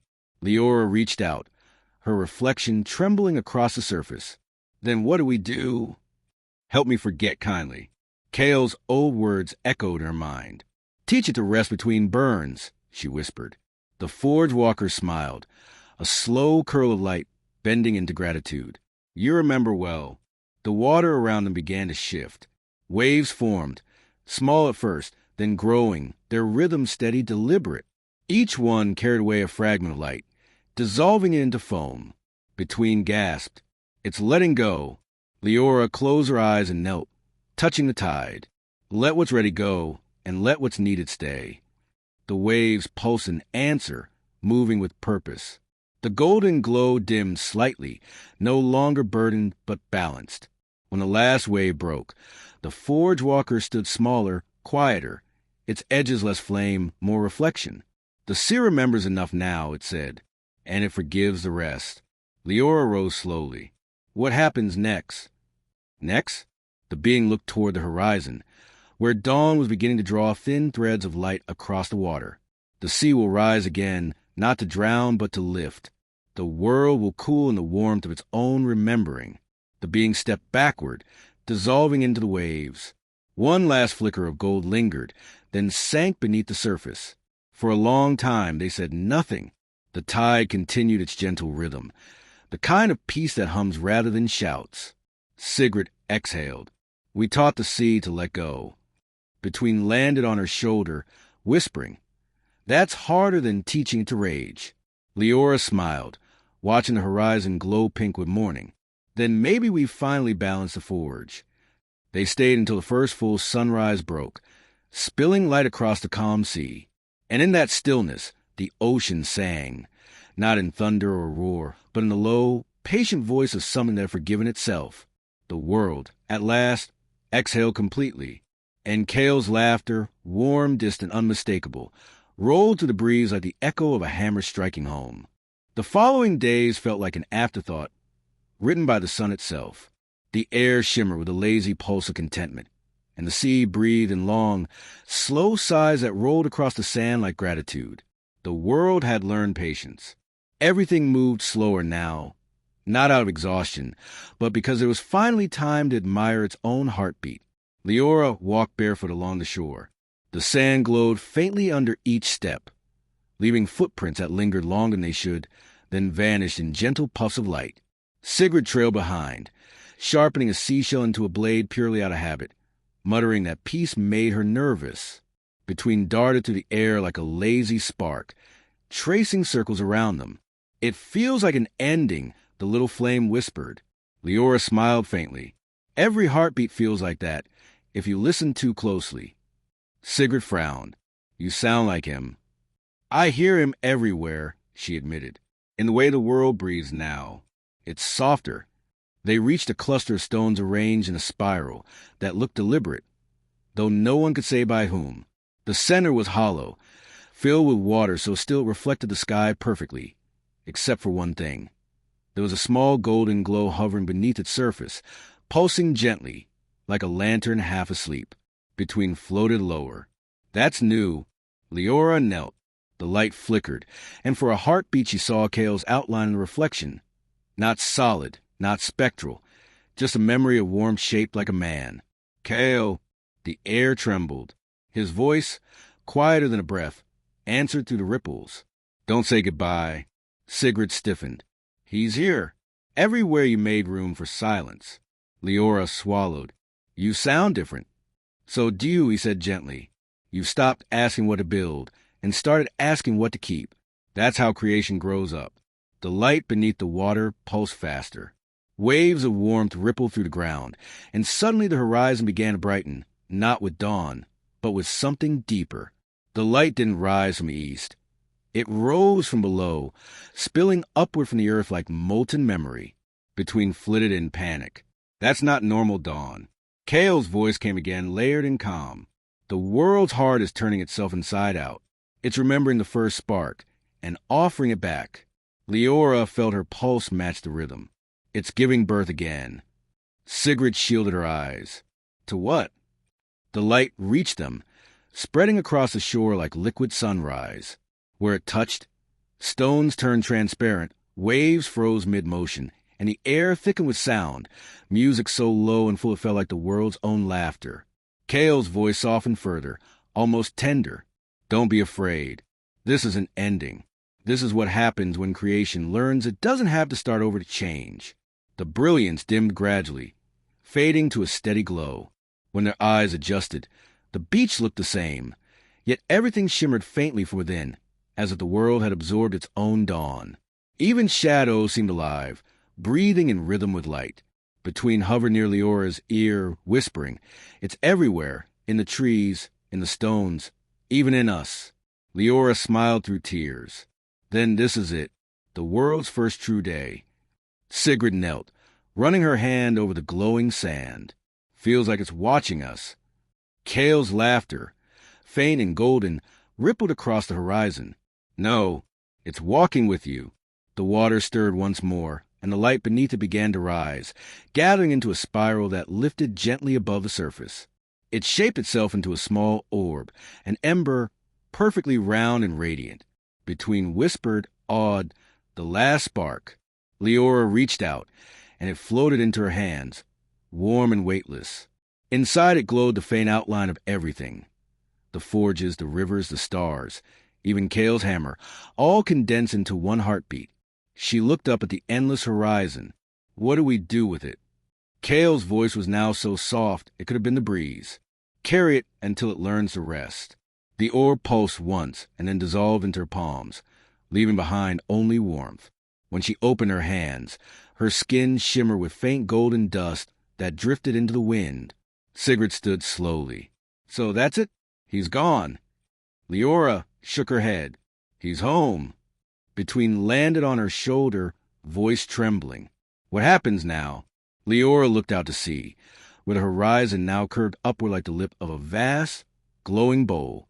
Now the world burns without fire, moves without fear, and breathes without command. Now it just is. They sat there until night returned, not dark but gentle, colored with the faint afterglow of creation's heartbeat. The stars overhead moved slowly, realigning themselves into new constellations that spelled no words anyone knew, but felt like peace. Before sleep claimed them, Leora whispered toward the horizon. Rest easy, Kale. The wind answered, calm and warm, always. And when the morning finally rose again, it didn't rise from anywhere. It simply unfolded everywhere at once, light blooming from within all things. For the first time in eternity, creation didn't start or end. It just kept shining, quiet, patient, alive. The morning after the light unfolded from within everything, there was no true sunrise, because the world itself glowed. The ocean mirrored gold and silver at once. The clouds were lifting below, and the wind carried warmth even into shadow.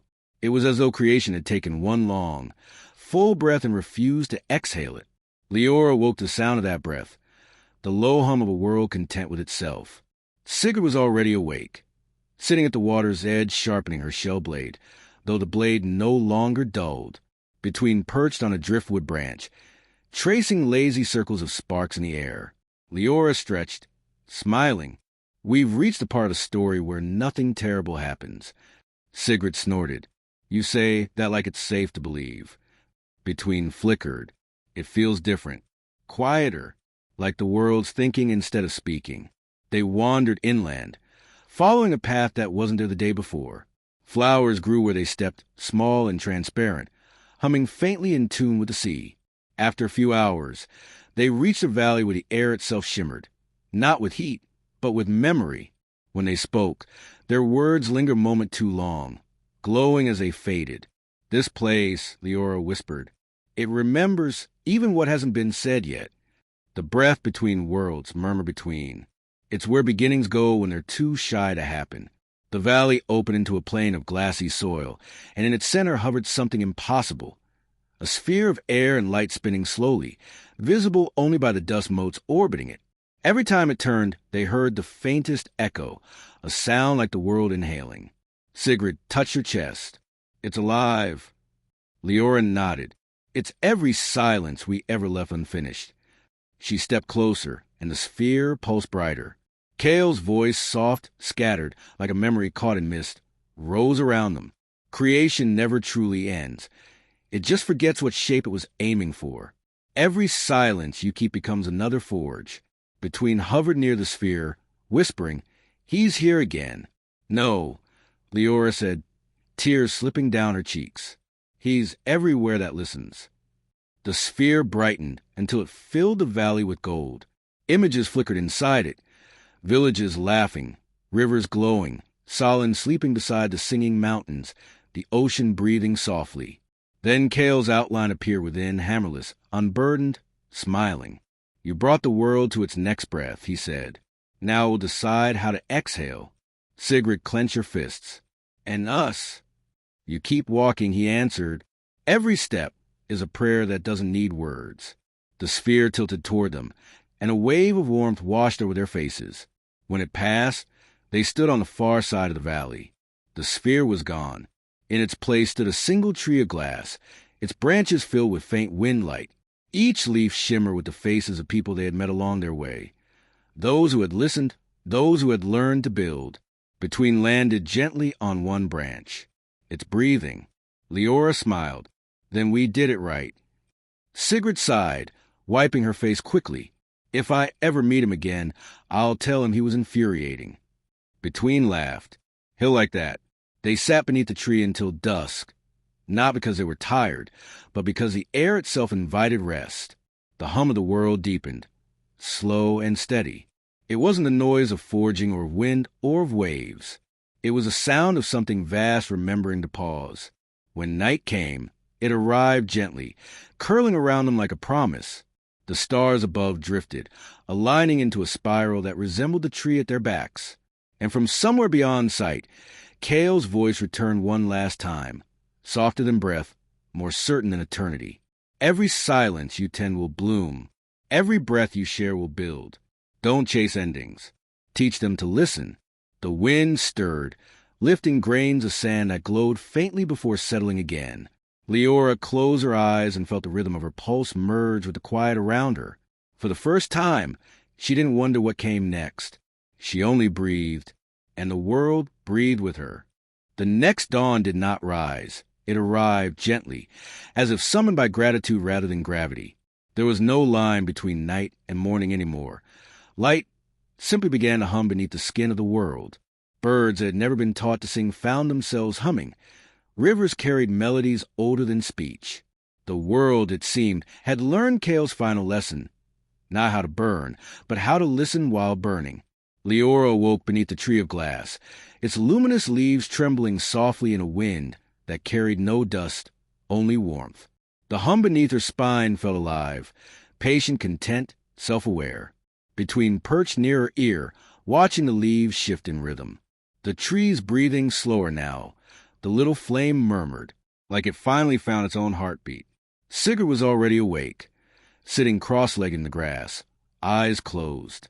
The glowing lines along her arm, the river-forged markings that had once burned like molten gold, now pulsed dimly, more like candlelight than lightning.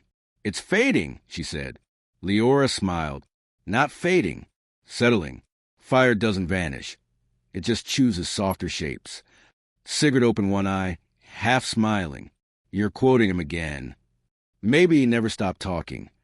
The valley around them glimmered faintly, dotted with tiny creatures made of light and ash. Sparks given form, moving in deliberate spirals. Some floated like dandelions. Others sank into the earth and vanished. Wherever they went, faint whispers followed. Fragments of laughter, the clang of old hammers, the hush of waves forgiving themselves. Between spun slowly in midair, fascinated. They're pieces of him, of everything he built. "No," Leora said softly. "They're pieces of us." From the distance came a sudden burst of flame, bright, short-lived, but unmistakably joyful.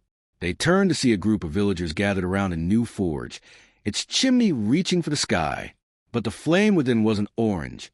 It was pale blue, and it sang softly, harmonizing with the morning light. The blacksmith, a young woman with soot on her cheeks and stars in her hair, waved to them.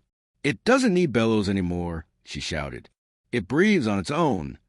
Sigrid laughed in disbelief. "The forges are alive now?" Between twirled happily. "They've always been. We just never said hello properly." They approached. The villagers bowed their heads slightly, but not in worship, in greeting. The blue fire flared, recognizing Leora. When she extended her hand toward it, the flame leaned toward her touch, flickering without heat. "You remember me," she whispered. The flame pulsed once. Sigrid, ever skeptical, crossed her arms. "What's it saying?" Leora tilted her head, listening. "It's not talking. It's hearing."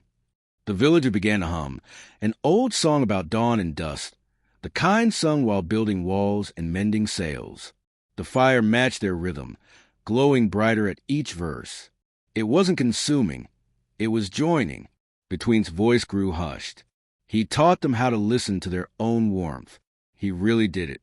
By nightfall, every forge in the village sang softly. The glow spread through the air like invisible pollen, carried by the breeze to the next settlement and the next. In the distance, new fires woke one by one, like stars remembering their roles in a constellation. Sigrid leaned against a wall, watching. We made the world talk too much. Leora laughed quietly. No, we gave it something to say. They stayed until the last ember dimmed to a steady blue heartbeat.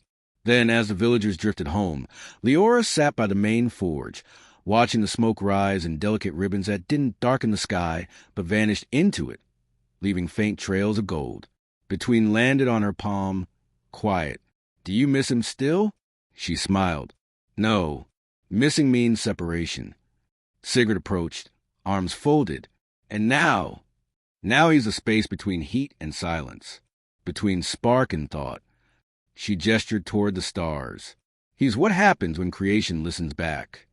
For a long moment, they all stayed still. No words, no movement, just a steady pulse of living fire and the sound of the world breathing evenly. Then the wind rose, warm and full, carrying Kale's echo through every flicker of light.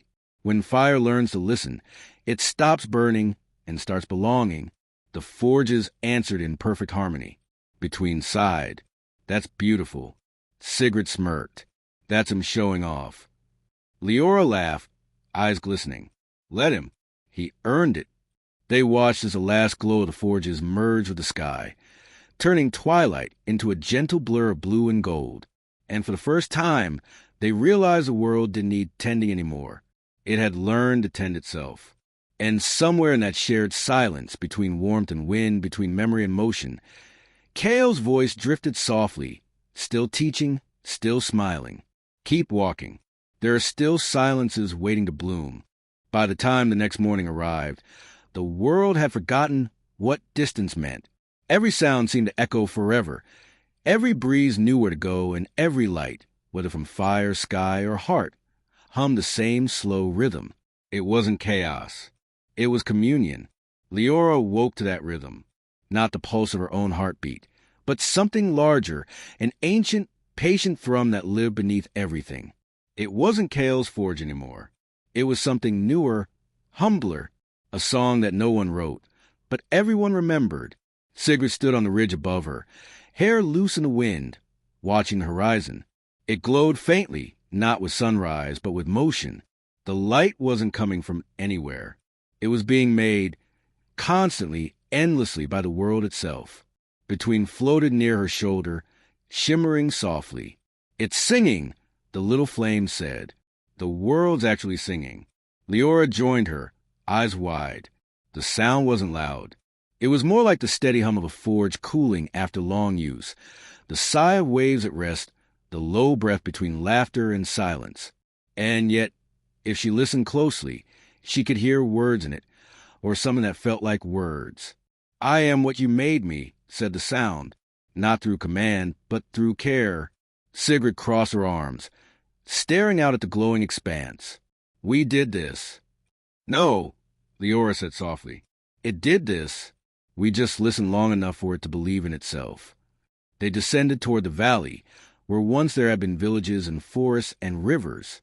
Now everything blended together, not erased, not merged, but harmonized.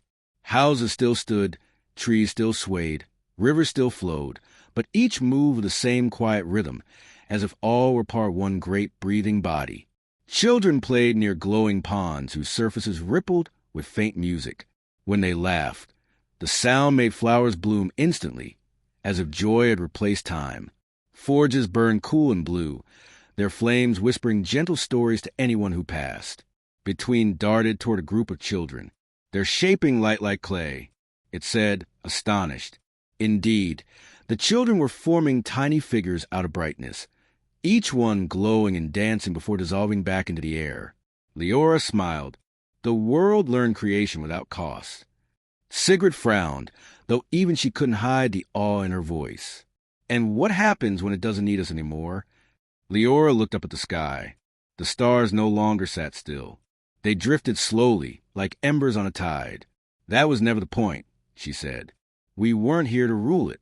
We were here to remind it that it could choose peace. They reached the old forge, or what was left of it.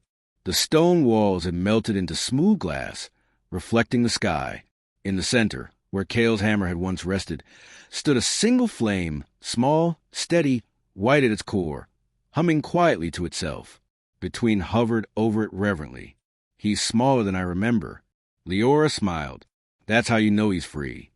The flame flickered once, and a voice, not Cale's, not anyone's, but the synthesis of all they had ever known, spoke through it. When builders listen, what they make learns to sing.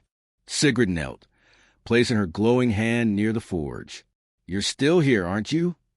The flame pulsed, brighter now, warm enough to make her flinch, but not burn. Here is everywhere that warmth lingers, it said, and everywhere someone waits for the courage to begin again. Leora's throat tightened. Then you'll never leave. I don't need to. You carry me far enough that I can walk. The flame's light rose slowly, spreading into the air until it became 1,000 sparks, each floating upward, finding a home in the forges, the rivers, the trees, the people. Within moments, the forge was empty.